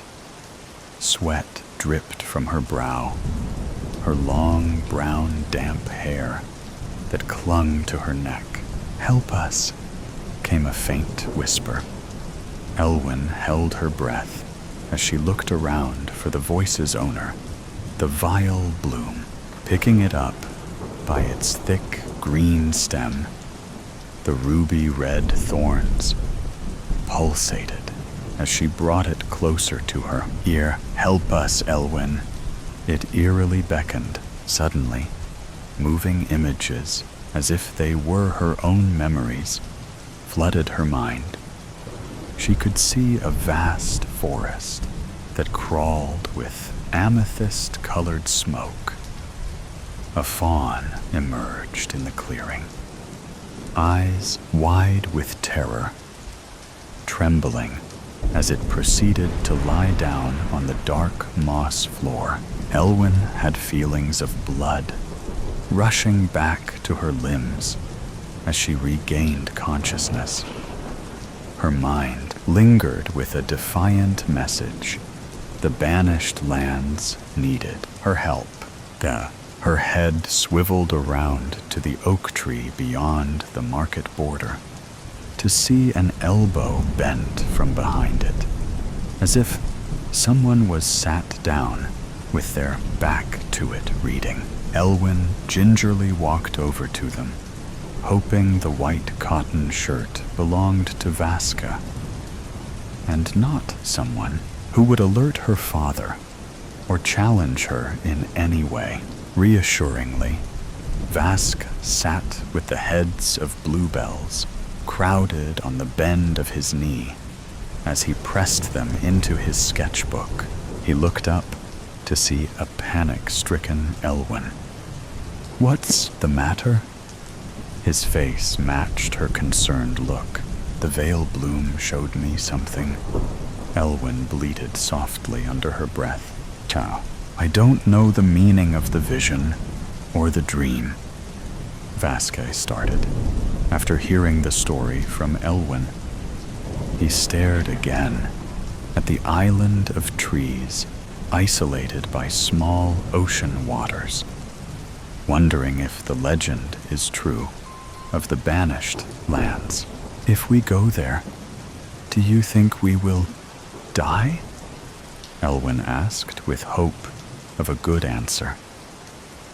Vasca didn't respond. He continued his longing stare towards the banished lands. "I just know that this dream felt more real than any other I have had," Elwyn continued. "The fawn seemed terrified, not of me, but of something I don't think I could see. I think we should try to help it." Elwyn removed the veil bloom from her pocket. Its petals had begun to wilt at the edges, curling in as if it were ready to die. "What I have done?" Elwyn softly asked herself under her breath. Had she stayed in the market that day, she wouldn't be having nightmares caused by florals. "I don't think it's something that you have done," Vasca replied, as his eyes glinted with what seemed like excitement. "I think it's more about what you could do to help."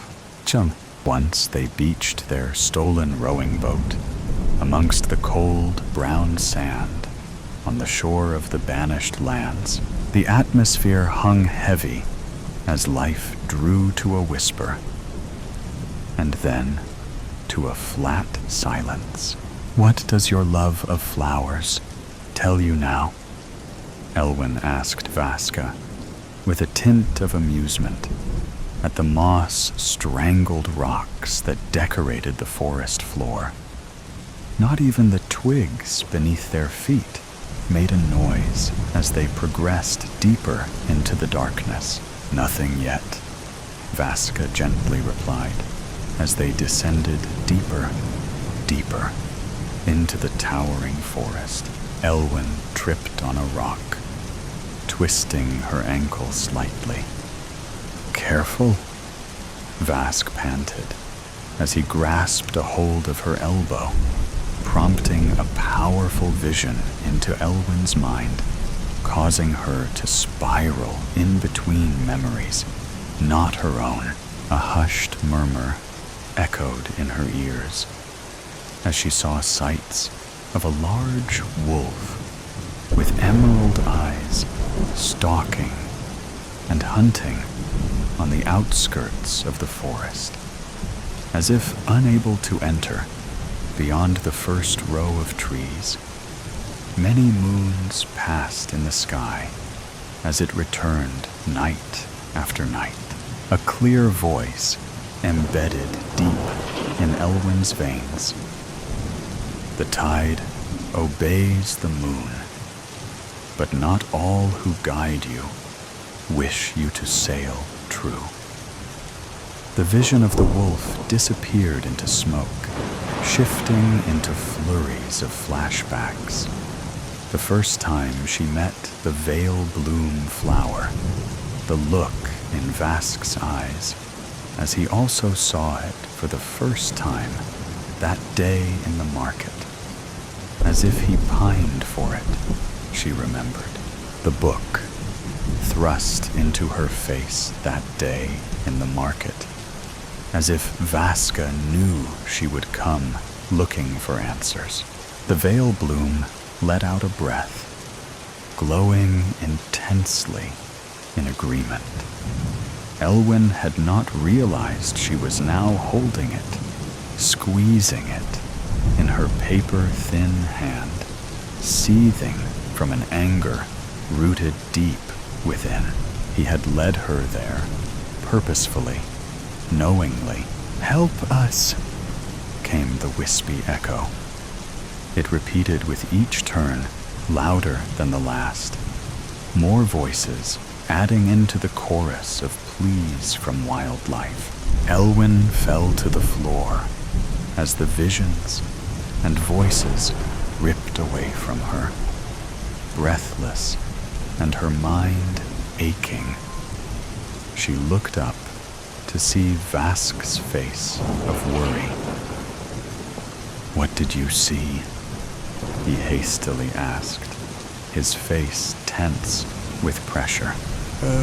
Everything," Elwyn tried to continue when a creature in the clearing approached. A fawn.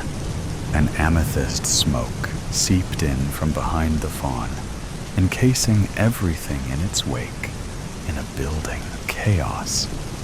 Turning to face the fawn properly, Elwyn could see the thick smoke tendrils once again clearing a path, this time around the fawn, who was whimpering, but showing a quiet strength, trying to stand. Elwyn had seconds to think. She turned to Vask. His emerald eyes were gleaming with anticipation at the flower as he turned toward her. "It's working," came Vaska's voice, a rasp with a hint of excitement at the veil bloom glowing intensely. He snatched it from her fingers, contorting his body in obsession and glee. He threw his arms in the air. "I am the most powerful!" But only silence sounded over the whirring mists.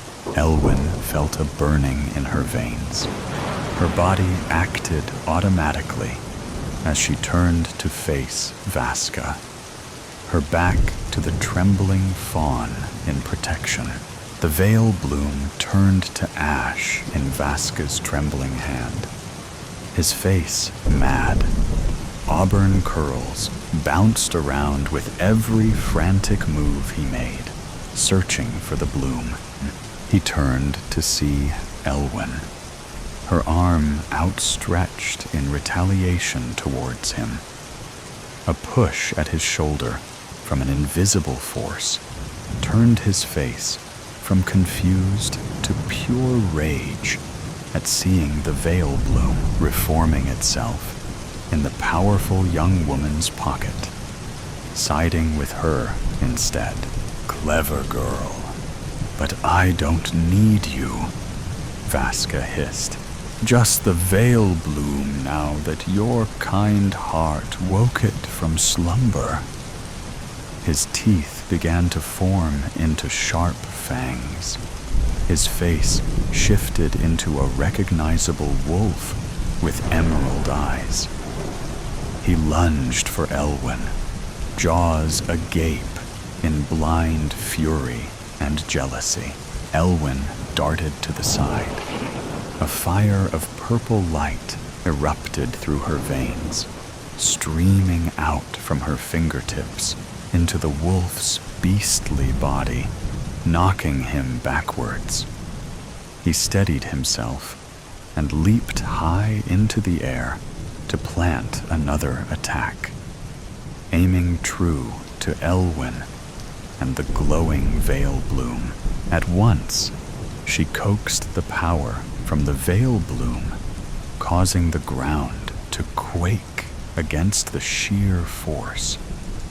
Gripping against the weight of the power, she lifted and hurled a fatal blow towards the wolf, smashing his limp body against the strongest and tallest trees. Elwyn panted as she looked at the purple illuminations in her veins trickle out and into the fawn behind her. She looked up at the wolf, but only to see his body disintegrate into smoke and disappear into the sky. An escaped curse. Elwyn ran to the fawn, hoping to help it to live, to answer its plea. The soft curve of the fawn's head cupped Elwyn's hand, opening its eyes tenderly. The land around awoke in harmony. The fawn gathered to its feet, bowing proudly to Elwyn, as the gentle black nose touched the floor. A sweep of purple brushed through the land. A once cursed land started to return to life as animals crept out of deep burrows and birds took once again to the sky. The fawn transformed into a majestic stag, concluding the awakening of the misunderstood lands. His aura glowed in the same pearlescent magic that once flowed through Elwyn's veins. She looked down to see her bare arms and back to the stag, who nodded at her before bouncing off into the thriving atmosphere. Smiling, Elwyn knew her calling now was back to her grieving father. She could never leave him on his own. A thorn dug into her side. The veil bloom remained in her pocket, clasped tightly in a sleeping bud. Its messages sang deep in Elwyn's head as she stroked its velvety casing. It was the flower's magic that gave her the power to connect and calm the land. But it was her kind heart that ultimately saved them all. Before the last light fades, the sky hung heavy with smoke, the distant cries of the oppressed swallowed by the towering buildings of a city once free. A mother and daughter weaved through the shadows, their breath shallow, their hands concealed beneath tattered gloves. Veil gripped Iris's tiny hand as they maneuvered through the ruins of their former home. Each step, a calculated whisper in the night. The Iron Thorns brand was the mark of submission or death, and they would take neither. The air carried the scent of decay, a putrid reminder of the regime's cruelty. People slithered through the alleyways, gaunt faces avoiding eye contact, knowing that even a glance could spell their doom. The regime's soldiers patrolled the streets like reapers clad in black, their glowing red eyes piercing through the darkness, hunting those who dared remain unmarked. The execution of Veil's husband, Iris's father, still burned in their minds. The smell of charred flesh haunted their nostrils. The crackling flames, the mocking laughter of the soldiers, the silence of the crowd. It all replayed in their nightmares. They had to keep moving, had to survive, had to evade the fate that had claimed him. Tonight was another night of scavenging. A half-crumbled restaurant stood at the corner of a ruined boulevard, its once vibrant walls now covered in soot and graffiti. Vale pulled Iris inside, keeping close to the walls. The scent of rotting food and stale air filled their lungs. The mother worked quickly, rifling through drawers, picking out anything edible, while Iris stood guard near the entrance. A sound. Boots against concrete. Vale stiffened, signaling for Iris to stay silent. Soldiers. Their red eyes glowed from the entrance as they fanned into the restaurant, their movements calculated, methodical. They began inspecting hands, searching for those unmarked by the iron thorn. Vale pulled Iris back, creeping toward a darkened hallway. A misplaced step, a brush against cold metal fork clattered to the floor. The sharp clang cut through the silence like a gunshot. Heads turned, red eyes locked onto them. Vale wasted no time. She yanked Iris's wrist and ran, her heart hammering in her chest. They pushed through a door, locking it behind them. A window, their only escape. Go! Vale hoisted Iris up as the door behind them rattled. The girl scrambled through, dropping onto the cold alley below. The door splintered. Vale lunged through, just as the soldiers burst inside. Shouts erupted, radio static crackling to life. Lights flickered on across the street as people stirred. Gunfire roared. A searing pain tore through Vale's leg as she shoved the door of a rundown building open. She collapsed onto the floor, biting back a scream. Blood pooled beneath her as she dragged herself into the shadows, Iris clutching her arm, tears welling in her terrified eyes. Vale took her daughter's face in her hands. Listen to me. You have to hide. No, Mom. Please, Iris. Vale's voice cracked. Stay hidden, no matter what happens. With trembling hands, she guided Iris into a closet, barely illuminated by the moonlight streaming through a broken window. Iris clamped her hands over her mouth to stifle her sobs. The boots arrived, heavy, unyielding. A soldier stepped into the room, scanning the darkness. Vale lay in wait. When the first soldier stepped through, she struck, sending him to the ground. But there were more. Too many.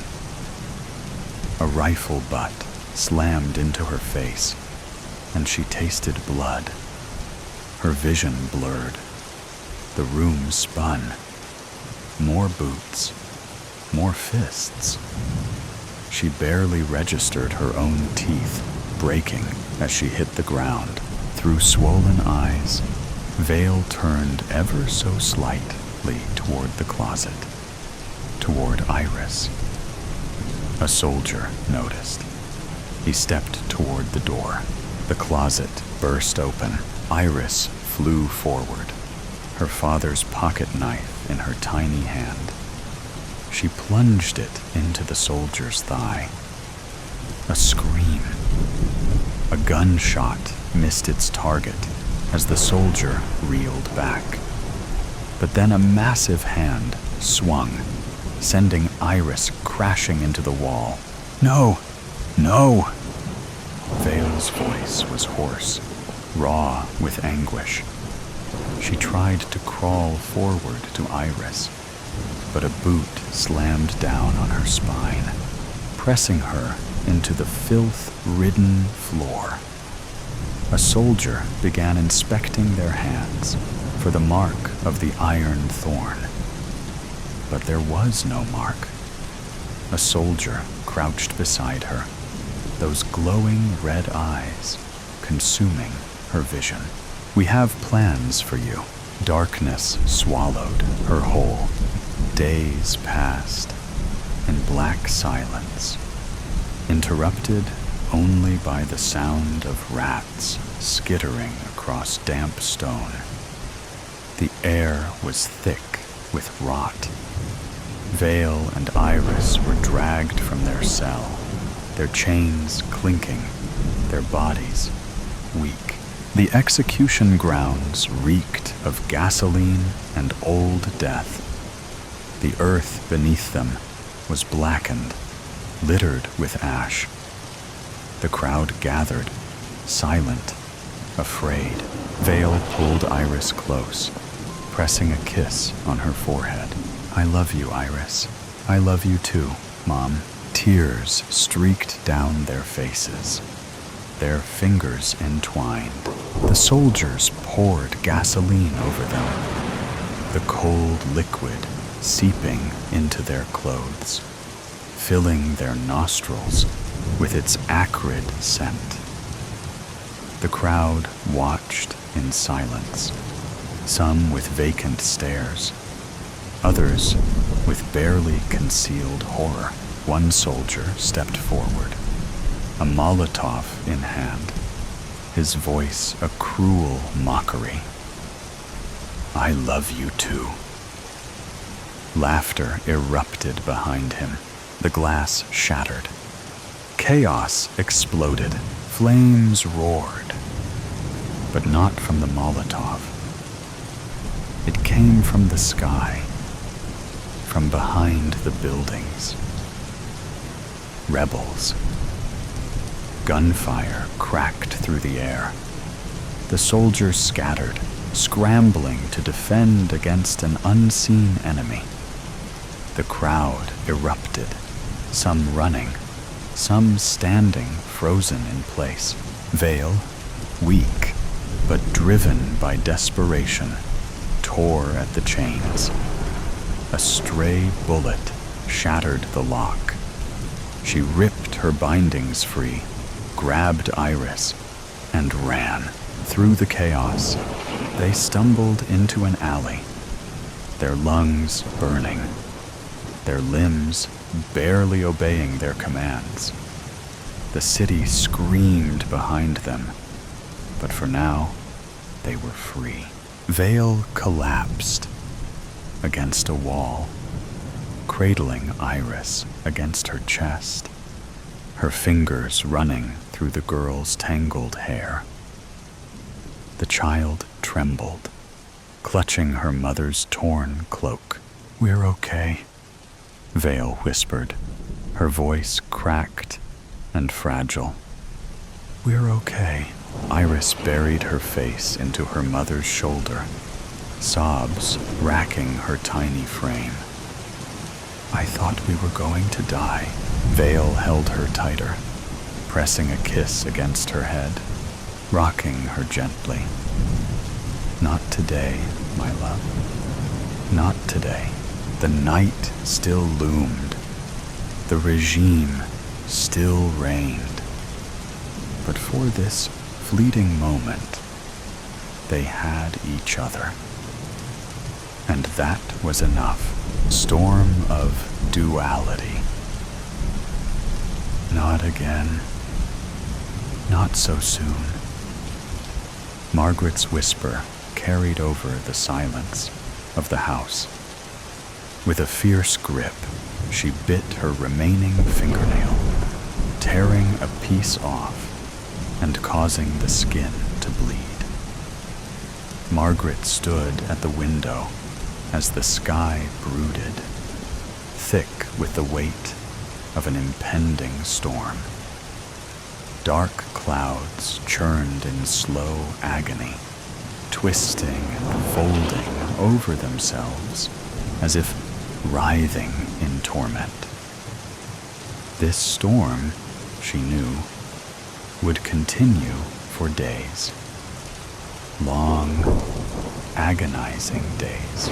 A sharp gust of wind rattled the glass, and she flinched. The leaves outside skittered like restless spirits, whispering secrets she didn't want to hear. The first patter of rain kissed the roof, soft, almost deceivingly gentle. She, however, saw through the deception. Soon, the downpour would come, the sky would open, and the world would drown in its sorrow. She pressed a trembling hand to her forehead. It was happening again. The slow, creeping descent. The shift within herself that she feared most. Margaret felt strangely linked to the storm. A tether that bound her to its fury, its anguish. As the clouds thickened and the thunder rumbled low in the distance, something inside her twisted. The familiar chasm in her mind yawned open, and she felt herself slipping into it. Her childhood marked her first awareness of this connection. A violent thunderstorm had raged outside, and she had found herself gripped with a restless, frantic energy.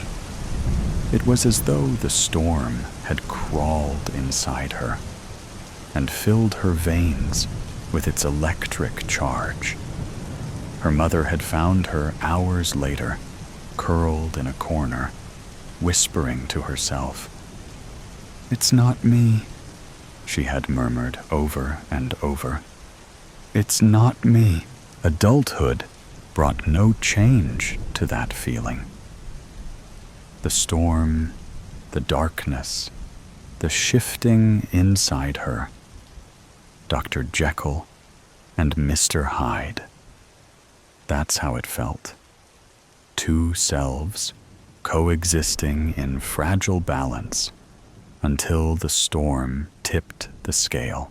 A peal of thunder cracked across the sky, and she clenched her hands into fists. The rain was coming harder now, sheets of it hammering against the house with merciless force. The wind howled, shaking the trees, their skeletal branches clawing at the sky. As she moved from the window, the walls felt like they were closing in, the shadows distorting her sense of reality. She reached for the kettle with unsteady hands, trying to focus on something tangible, something real. But her fingers fumbled, and the kettle clattered to the floor with a deafening crash. Margaret gawped, stumbling back and slamming into the counter. The impact sent a jolt through her body, but it was nothing compared to the dread twisting inside her. The storm's grip extended beyond the world outside. It clawed at her very mind, unraveling her sanity, thread by thread. She could feel herself fracturing, her thoughts splintering under the immense pressure, as if something dark and insidious lurked just beneath the surface, waiting for the perfect moment to take control. The whispering started then, not from outside, not from the wind, but from within her own head. Just surrender. It will be easier. She squeezed her eyes shut, rocking her head. No, why fight it? You know this is who you are. She pressed her hands to her temples.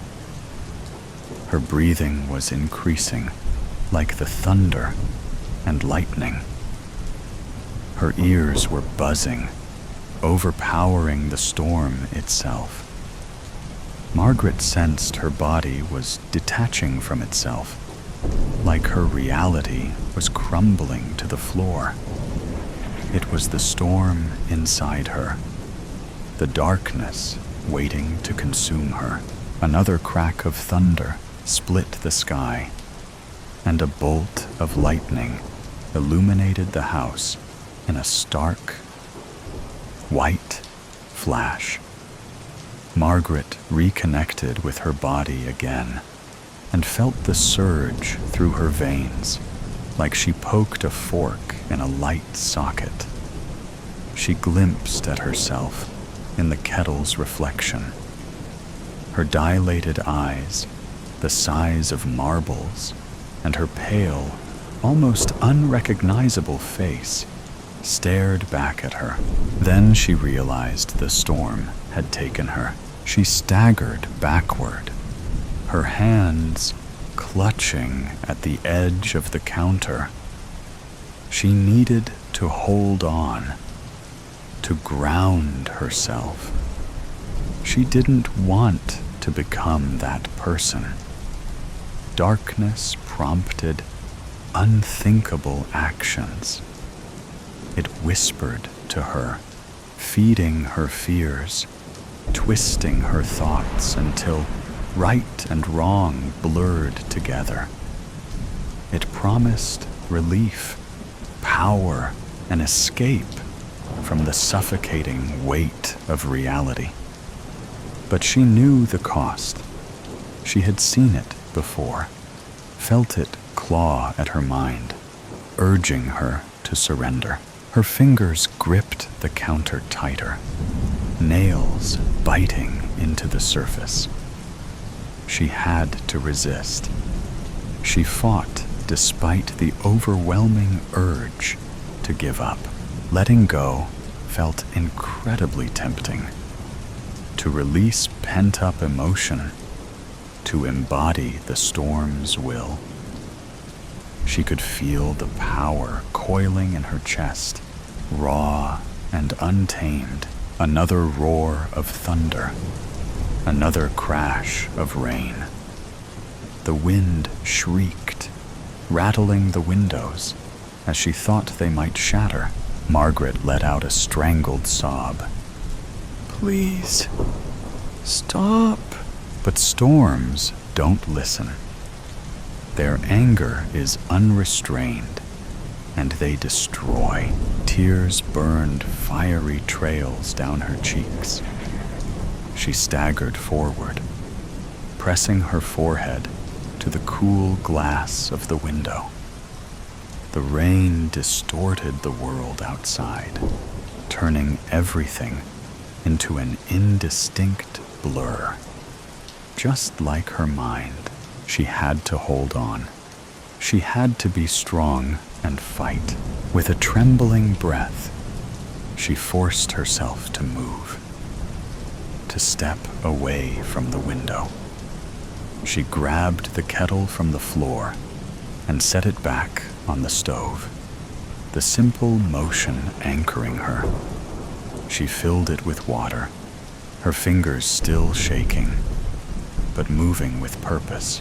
The dizziness was overpowering her, while vibrations pulsate at her temples, and brief electrical shakes interrupted her thought process. She would endure the storm, both outside and within.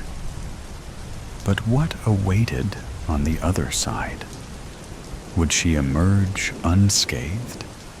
Or would the tempest leave its mark, reshaping her in ways she could never undo? Having put the kettle back on the counter, Margaret closed her eyes and breathed deeply. She made her way to the special place, the soundproof area, with images of forests, waterfalls, and seascape. She made sure it was stocked with water, nuts, and protein bars. This served as her refuge, untouched by inner or outer turmoil. Here, seemingly serene, she escaped chaos.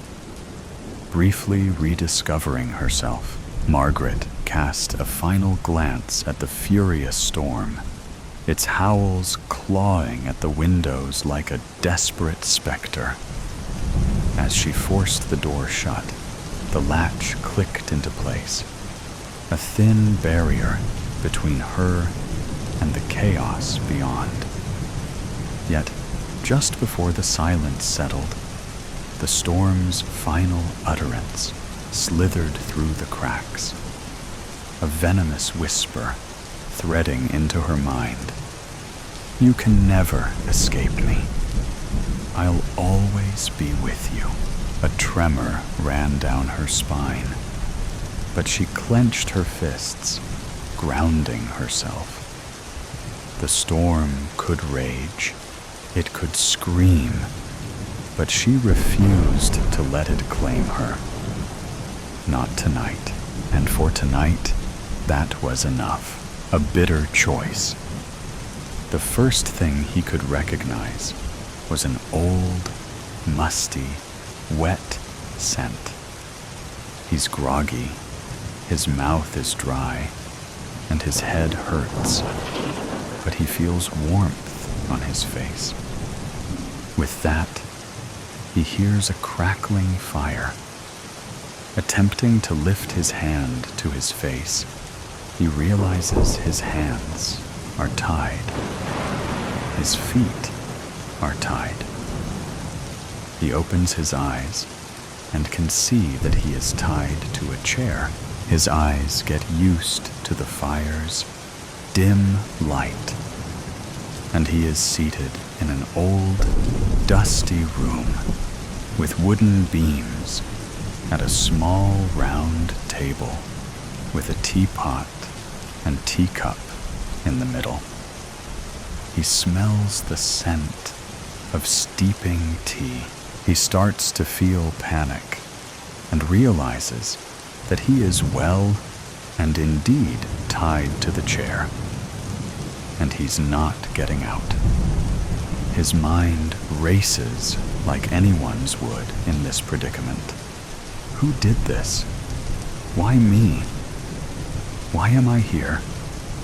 His usual defensive bravado kicks in, but he quickly realizes there's no one here to impress, to convince, or so he initially thought. Swiveling his head, looking around for anything to help him escape, a way out, or a clue as to where he is, he yelps when he sees her.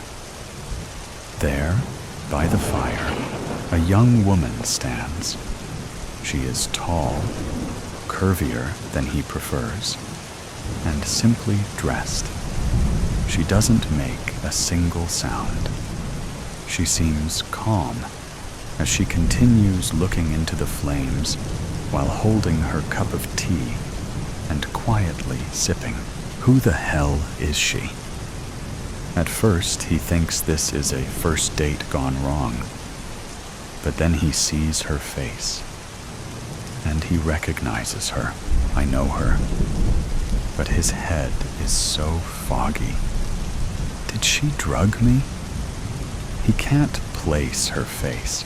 He feels the first beads of sweat dripping down his face as he tries to look around for someone else to help, or something to lean against to free himself. Looking around and listening, he confirms they are the only two here. Where the hell am I? Is this a cottage? In New York City? After spending precious moments trying to make sense of this, He shakes it off and starts to take in more of the space, thinking of creative ways to get himself free. If I can just get free, she's just one woman. He thinks to himself, I've managed worse. She doesn't acknowledge his panic. She slowly looks at the fire and sips her tea. If she's this calm, she has a plan. He could handle emotions, tears, and outbursts. But calm women never spelled a good time to him. Noticing him finally, the woman looks over at him, and it barely registers on her face that he is awake. She takes another sip of tea and moves to the table, taking the other seat across from him. She looks down at her hands and places them on the table. Only then does he see her entire face when she looks him in the eye. He is immediately filled with fear. Fuck, he says, and stills in, struggling with his restraints. She smiles lightly at his remark. I knew you to be more eloquent than that, waving it off. But again, I did catch you off guard. Catching himself, he prepares to put on a show. Ellie, what's going on? What happened? How are we here? How are you here? I thought you had left the country. I've been so worried about you. I tried to write a call or text, but I didn't have your information. You have no idea how worried I've been after everything you've gone through, what we've gone through. She said nothing and continued staring at him with the calm, blank stare she'd had when she first sat down. Look, honey, what happened was horrible. So many terrible losses and accidents. When your brother... He paused when he heard her quick inhale. Her head whipped to the side like she had been slapped. And when she looked back at him, he saw fury in her eyes. If this is about the money, I can pay you. But you have no right to do this. To what? Kidnap me? Drug me? What else are you going to do? You don't have the guts to do any real damage. What do you think is going to happen? Let's talk this out, like calm adults. You're making a mountain from a molehill. Nothing that happened was my fault. He was about to dig into his routine defense that he'd done during police questioning and lawyers listening. But she held up a hand. Martin, it's not about money. It never was for our family. Though I know that's all you understand. So this may be a tough concept. It's about the truth. She stands slowly, gracefully grabbing the teacup and placing it before him, pausing to take a look at him. The first proper look she's taken of him in 5 years since everything happened. You'd think with all that money, you'd have taken better care of yourself. She moves the tea kettle closer to the cup and settles back in her chair. I was surprised how big you've gotten. I'm grateful I got the extra rope. Otherwise, you wouldn't be so snug and cozy on that chair, she said, sitting back and putting her hands in her lap. Martin looks at the teacup. It's empty. Then he looks at the tea kettle. He can see steam rising from the spout and smell tea. He looks back at her and sees that she has a calm, serene smile. "What the fuck do you want, Ellie?" he says, defeated, realizing he will have to play whatever game she has set up and outsmart her, like he does with everyone.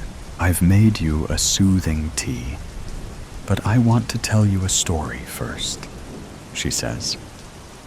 And he sees a brief shadow of darkness across her face. Was it a shadow? Or is it her anger? Either way, it can't be good. She takes a deep breath and begins her tale. There was a family, a happy and loving family. They weren't perfect. No one was, but they were happy. A mother, a father, a daughter, and a younger brother. They had been building a nice estate as a family since her brother was back from college, and their daughter was running their company business. Combined, their wealth was not something to write to the Times about, but it afforded them a lifestyle and attention. They were comfortable, happy, giving much back to their community, and always the first people to help those in need. Reaching back for her own tea, she sipped. Then a man introduced himself. The man saw that their kindness and eagerness to help were things to be preyed upon and taken advantage of. "That's where you come in, Martin," she said, leaning her elbows on the table and putting her head in her hands. He could tell she was comfortable, so he listened, waiting for his time to strike. This charming, crass, but witty man came to this family with an opportunity to do so much good.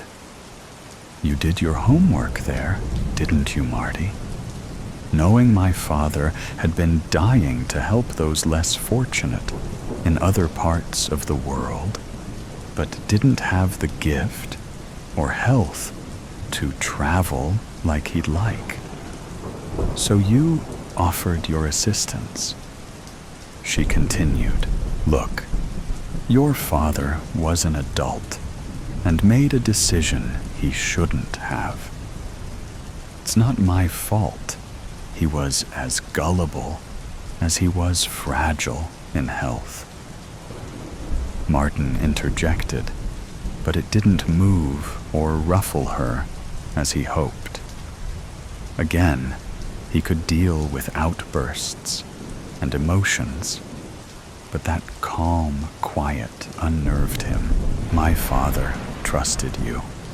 He gave you a sum of money the first time. I don't want to know how you substantiated the positive works the money did for those families," she said, leaning back and drumming her fingers on the table.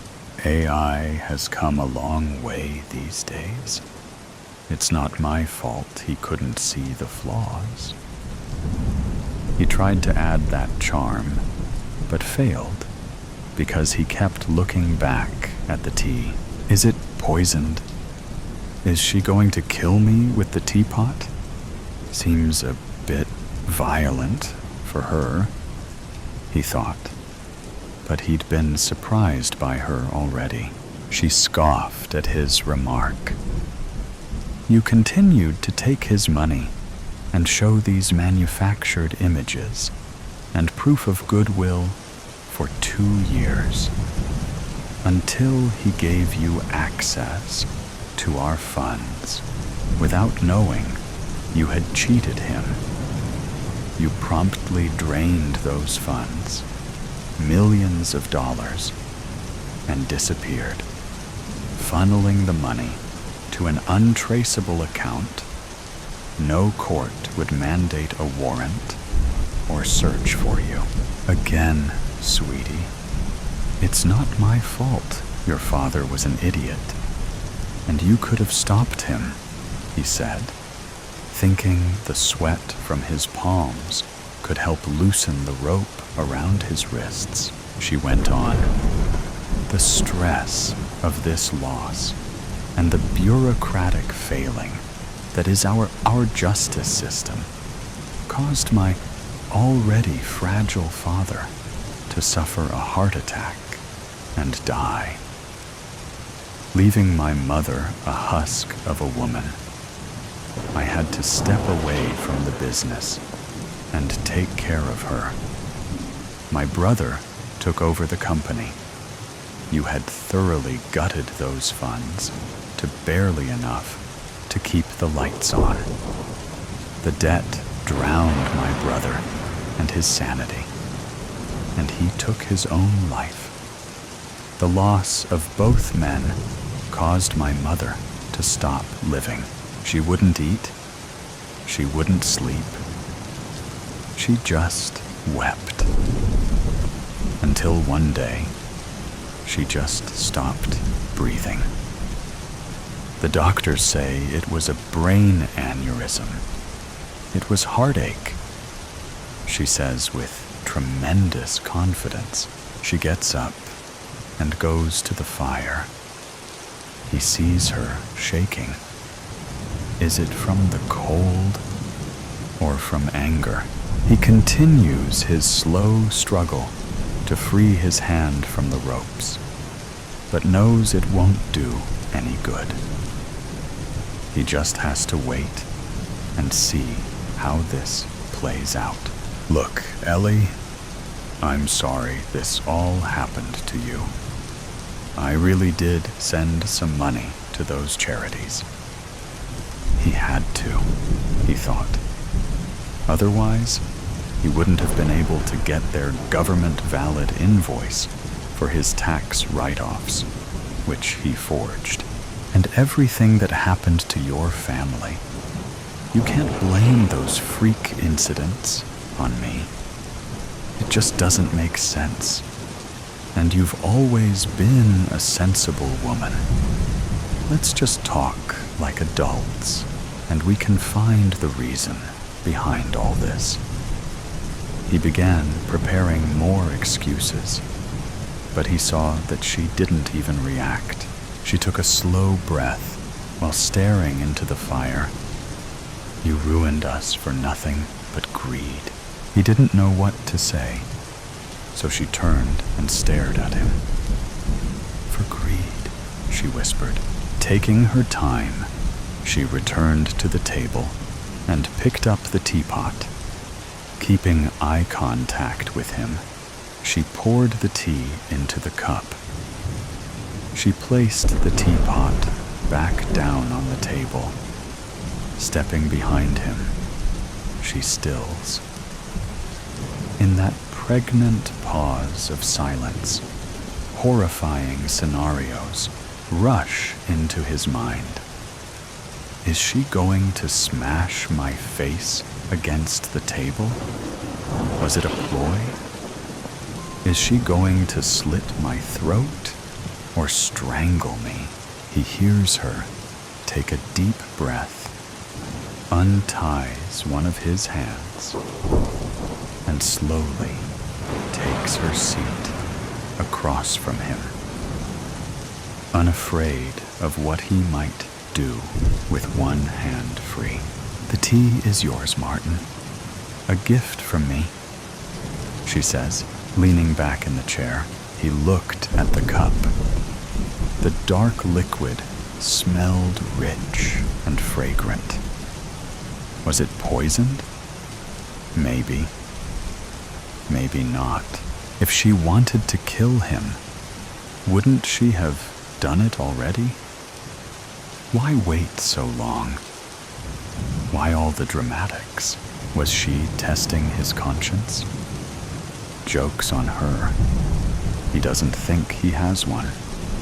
A twisted act of mercy? Instead of a violent death, he would likely have had from the latest con. He'd definitely turned on the wrong family.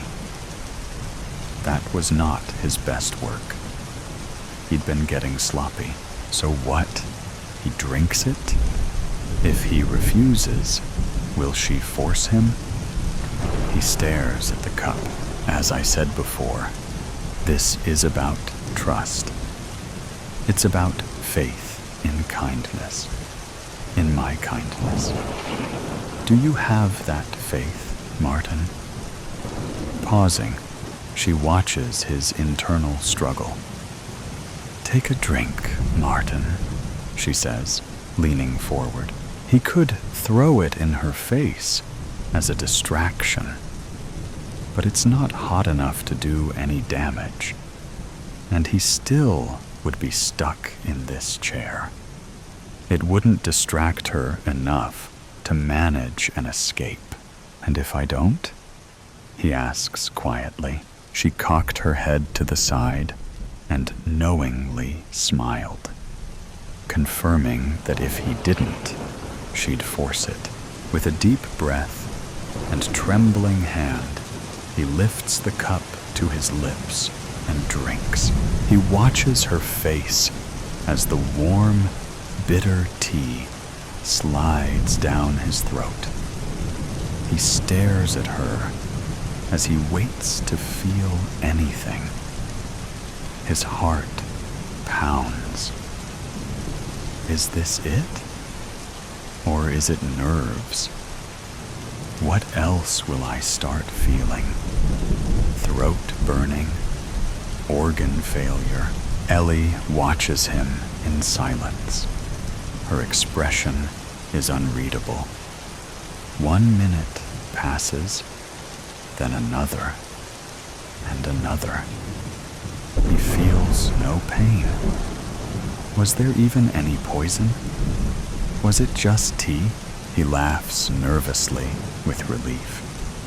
He can feel sweat dripping from his face. That's it? That was your big revenge? Making me squirm and sweat? Sneering at her. I knew you didn't have it in you. Weak, just like your whole family. Ellie smiles and leans closer, whispering, Who said the poison works fast? Martin's smug smile falters.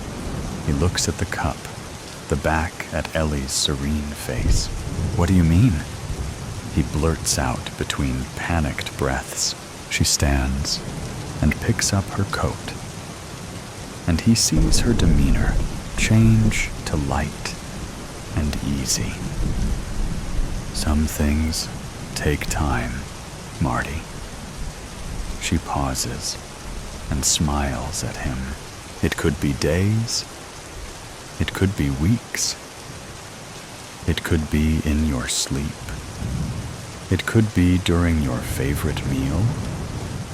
And it causes a devastating reaction. It could be tomorrow in a crowded room. You'll just have to wait and see and hope. She tosses a kid's Swiss Army knife on the table and walks out. He stares at the closed door in horror. He's alive, for now. But for how long? The fear will never leave him. With every meal, every sip, every breath, he will wonder if it will his last. Paranoid delusions. The wind buffeted him wildly, and the rain hammered down relentlessly. He was walking near the local creek, which was connected to the suburb's storm water drains. But this particular area was just rocks, shrubs, trees, and water. Hastily, he made his way down to the muddy stream, which, at this time, was pitch black, and stepped into the water. This would be a sort of baptism. He descended into the water and dunked himself in it. It was too shallow to cover his entire body, so he splashed some water onto his head. Now he was ready for whatever this night held in store for him. As he ascended the side of the creek, he saw before him the well-trimmed grass soccer field, lit by down lights on the large steel poles surrounding it, and began to stagger in its direction. Soon, he was standing in the middle of the field, wet from the downpour. He felt alone. Not physically alone. There were cars going up and down the road next to the field, but as far as he knew, nobody knew he was out here. But strangely, he saw someone approaching in the light. It was a middle-aged man. Thunder boomed across the field. "What are you doing out here?" "Best to be truthful. I'm waiting for the world to end." "Have you come to join me?" Lightning lit up the sky. "Yes, I'm out here for the same reason." They both turned and looked at the houses, whose steel back fences met the side of the field.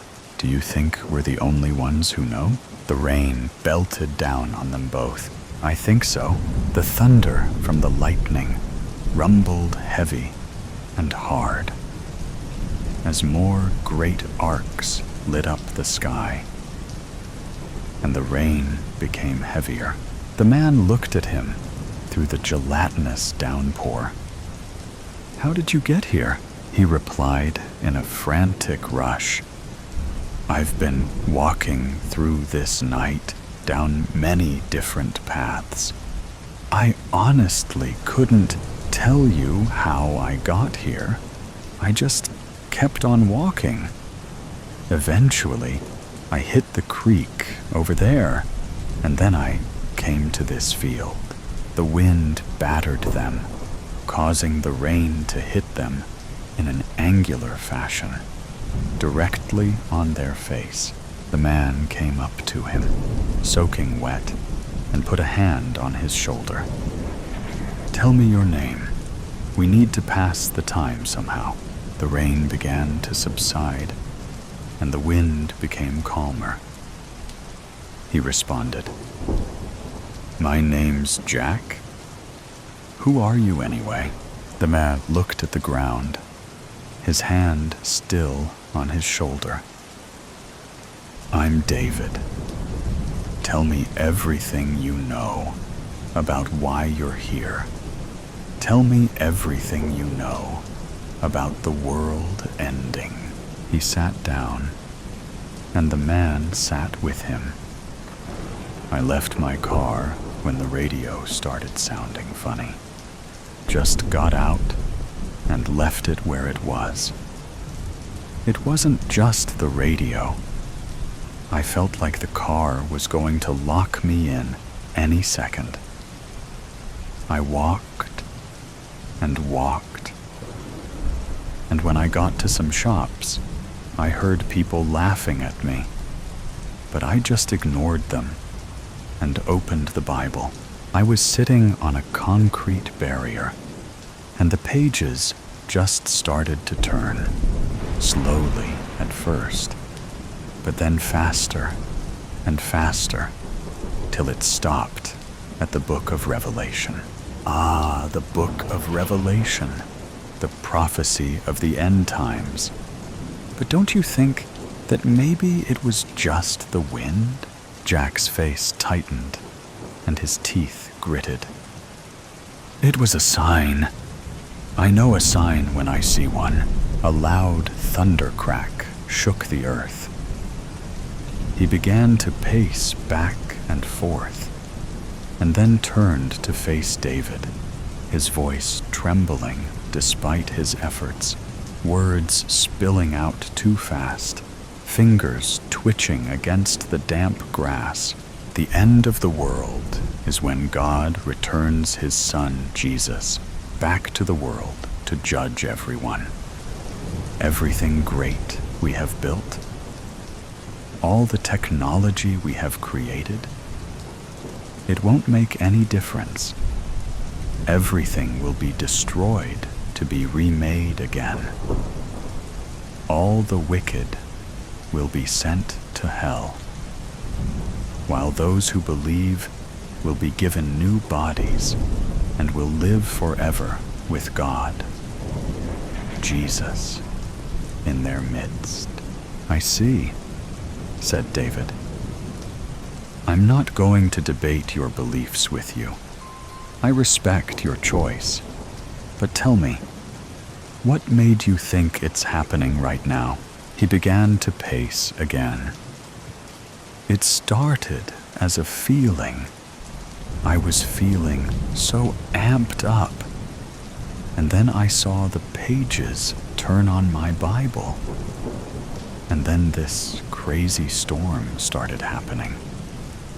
And I've had this horrible feeling, like 1,000 people are watching me at once. If I close my eyes, I can almost see them looking at me. And then, when I was in my car, I heard people singing my name. I don't know why they were doing that. Maybe they want me to think I'm special.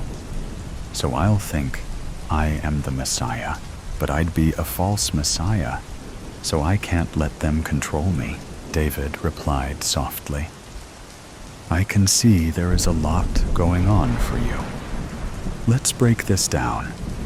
So, the storm made you feel more alert, more vigilant. The way you said it before, it was as if your feelings created the storm. But don't you think the storm might have been what, in your words, amped you up, and not the other way around? The wind became gentle. He continued, his voice calm and reassuring, and the feeling of being watched. This could be paranoia. Many people who become paranoid feel they are being watched. And when you heard people singing your name, are you sure that's what you heard? Do you think maybe you misheard? Or perhaps you're hallucinating? In any case, you left your car running in the middle of the road. I hope it hasn't been stolen. His shoulders slumped. The clouds were clearing, and a few stars were visible through the soccer field lights. Everything you're saying could be true, but if I can't trust my own feelings, how can I know anything? I'm a Christian. I believe God can talk to me. Is God deceiving me? Silence descended upon them, with only a faint breeze gusting back and forth. David smiled. Listen, I respect your beliefs, and I'm sure that there is something in those beliefs that allows for God to communicate with you in certain ways. But let me tell you something. He opened his wallet and pulled out a card. I am not actually here for the end of the world. I'm here to find you. I'm a psychologist in the public mental health care system. Your parents have reported you missing, and I'm here because your phone allowed us to track you. That might sound like a breach of privacy, but believe me, it's in your own interest. Right now, I believe you are mentally unwell, and I want to help you. Look at the both of us out here, soaked from head to toe. I need you to follow me over to my car so we can take you somewhere. where we have medicine that can help calm you down. It's going to be hard at first. The medication isn't perfect, but if you keep taking it, you will get used to the side effects. And then things like this won't happen again. Hopefully. He looked down, wondering at everything he had just heard. How do I know you're telling the truth? How do I know you're going to take me somewhere and torture me? You know the world is filled with people who hate Christians. How do I know you're not a Satanist and part of a plan to make me lose my faith? Tears began to fall from his eyes. I believe that God can get me through anything. But honestly, I don't know if I could hold up under torture. The wind began to pick up again. David's face took on a look of empathy. All I can say is that I promise I'm here to help you. If God is going to communicate with you, it will help if you're thinking straight. And that's what we're going to try to do. Help you to be able to think without succumbing to delusions and paranoia. I've seen many cases like yours, and I really do feel for the people we treat. Will you come with me? He felt a sense of resignation. All right, I'll come with you. Though the ground was soaked, he could feel the firmness of the earth beneath his feet. The two of them walked off the field. The air was now completely still, and crickets could be heard chirping in the night air. In the alley, you never know when or exactly where I, the destroyer, will strike. I respect no one, people, animals, houses, or possessions. Hear me roar as I approach. Dark clouds and sky announce my coming. Witness my violence. Trees fall, glass shatters, puny man-made cars flip over, roofs are ripped off, light poles are bent. There is no stopping me. A storm is coming, Mitzi. I can feel it in my old bones, Gladys Moore said to her cat that morning. Better turn on the news to see if the weather people know anything.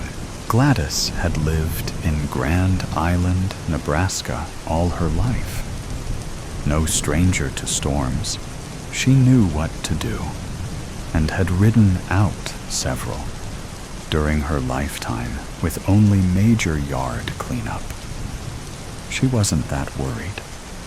She had a cellar, but she hadn't met an F5 yet. Mitzi vigorously licked her ears. Inside the canal, pressure was building. Far away in the distance, her sensitive hearing picked up a rumble of thunder. She raced around the kitchen, her fur standing on end and her tail puffed out. If her person knew what was good for her, she would slide underneath the bed soon. Well, that is, if she would fit. Rusty Booman heard the news. Same county, same general vicinity. A twister is headed our way. Rusty yelled at his brother, Charlie. Clothes and shoes were jammed on. A camera was slung around Rusty's neck. The back screen door slammed. Charlie gunned the Chevy farm truck as dust and gravel flew up behind them on the road. Rusty switched the radio on and listened to the newscaster. "Turn toward Alda," he said to Charlie. Just then, his phone began flashing. "This is the emergency warning system. Prepare for tornado near Alda and Grand Island." Charlie peered up through the truck window at the sky, where greenish-gray clouds amassed. A stiff wind whistled through gaps in the insulation around the truck's doors. Suddenly, the gale held its breath. The eerie silence momentarily chilled the simmering excitement of the young men. Charlie pulled to the road's shoulder. "This is it, Russ. Get the camera ready. Our names will be all over TV when we get a close-up picture of the funnel coming down. They will say something like, 'Young storm chasers capture tornado touchdown,' and we'll be famous." They jumped out of the truck, and Rusty adjusted his camera's f-stops. Later, what was actually said was, "Young storm chasers killed near Alda." Their pickup truck lay in the ditch next to the road. Who knows what happened to the camera and the pictures? They were never found. "Foolish young men," says the destroyer. "But there is no law that says that people can't be idiots. They got a warning. Even looking at the signs in the sky should have told them I was imminent. No remorse on my part." As soon as Gladys saw the darkening expanse above her house, she put on her sturdy shoes and hung a whistle on a chain around her neck. She called her neighbor, Torrance Fielding. "You headed for shelter?" she asked. "Need anything?" "Yep, going down to keep the spiders in the basement company. Got everything I need. You?" "I'm fine. Just got to sit it out." Her tornado safety list was checked. Food, warm clothing and blankets, a flashlight, first aid kit, her meds, and water. She put Mitzi in her carrier with a soft cloth on the bottom. After several trips downstairs with supplies and her beloved cat, she closed the basement door behind her. A transistor radio would give her news. She put on her bicycle helmet, lest something hit her in the head, well away from the small windows. Gladys planted herself in a chair with Mitzi on her lap.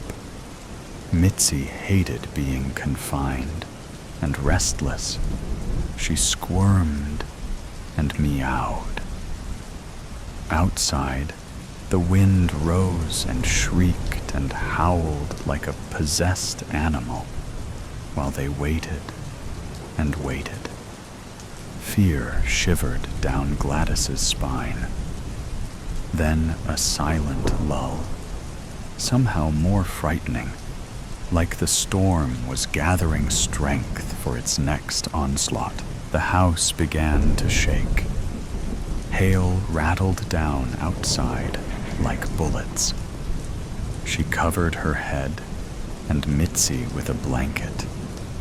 Slam, bang. They could hear wood splintering, objects falling and crashing to the floor above them. Paint cans plunged from the basement shelves, and some ruptured, spattering the cement with color. A suffocating pressure bore down on Gladys's chest. Rising dust made her cough. Her heart pounded, and her breath came in gasps. Panicked, she yanked the covering off herself. Bright flashes of light could be seen through the shattered window panes as the tornado passed over them. Debris from outside whooshed in through the broken windows. Mitzi attempted to claw her way out of her prison, but Gladys held her fast. Had hours passed? Again, an ominous hush after the storm had passed over them. But Gladys sat still for minutes, squeezing the carrier against her shaking body. Mitzi let loose a yowl. "We're safe, sweetie." "We made it." Slowly, Gladys stood. Her shoes crunched over broken glass, blown clear across the floor. Avoiding the paint puddles, she grasped the handrail with one hand and climbed the stairs to the door leading back into her house. It would not open. She jiggled the handle. Nothing. She set Mitzi down on the stairs and pushed her weight against it. Wouldn't budge. No way could she crawl out those dinky basement windows. Anyway, she'd be cut to pieces. Wasn't there a hammer down here somewhere? Yep, it had fallen from its perch on the pegboard. My strength isn't what it used to be. These doors were made solid. Not such a great thing right now. She kept hammering without much result. Sweat rolled down her face. She should be glad she'd survived, but now being trapped was scary too. Mitzi wasn't helping. Her plaintive cries grated in Gladys's ears and made her more on edge.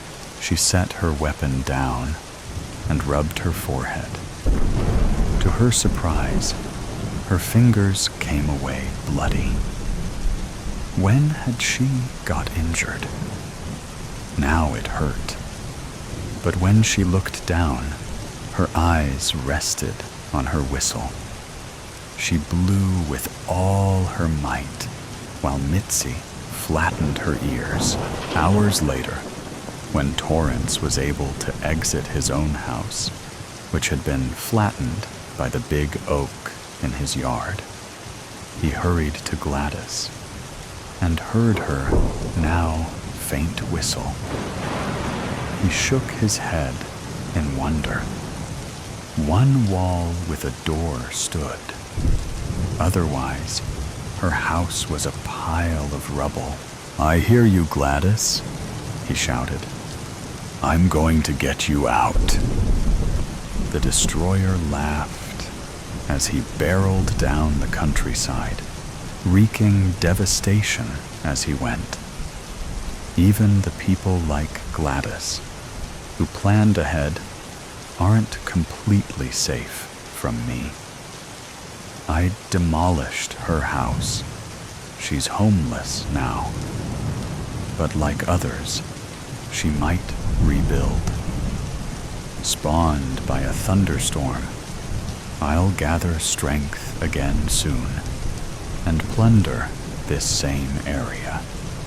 Crazy people. There's a reason why they call it Tornado Alley. So today's story has come to an end. Or perhaps it never really ended. There are mysteries still there, questions still unanswered, and sometimes things that seem to only exist in stories can creep into reality in unexpected ways. Are you sure that when you turn off the sound, everything around you will still be normal as before? Or is there something watching you? Either way, always remember that these are just stories, or at least we want to believe that they are. If you like moments of suspense, tension, and breathlessness, don't forget to follow me so you don't miss the next stories. And next time, when you come back, make sure you are ready because what awaits you may be even scarier than you thought. See you again if you still have the courage to continue listening.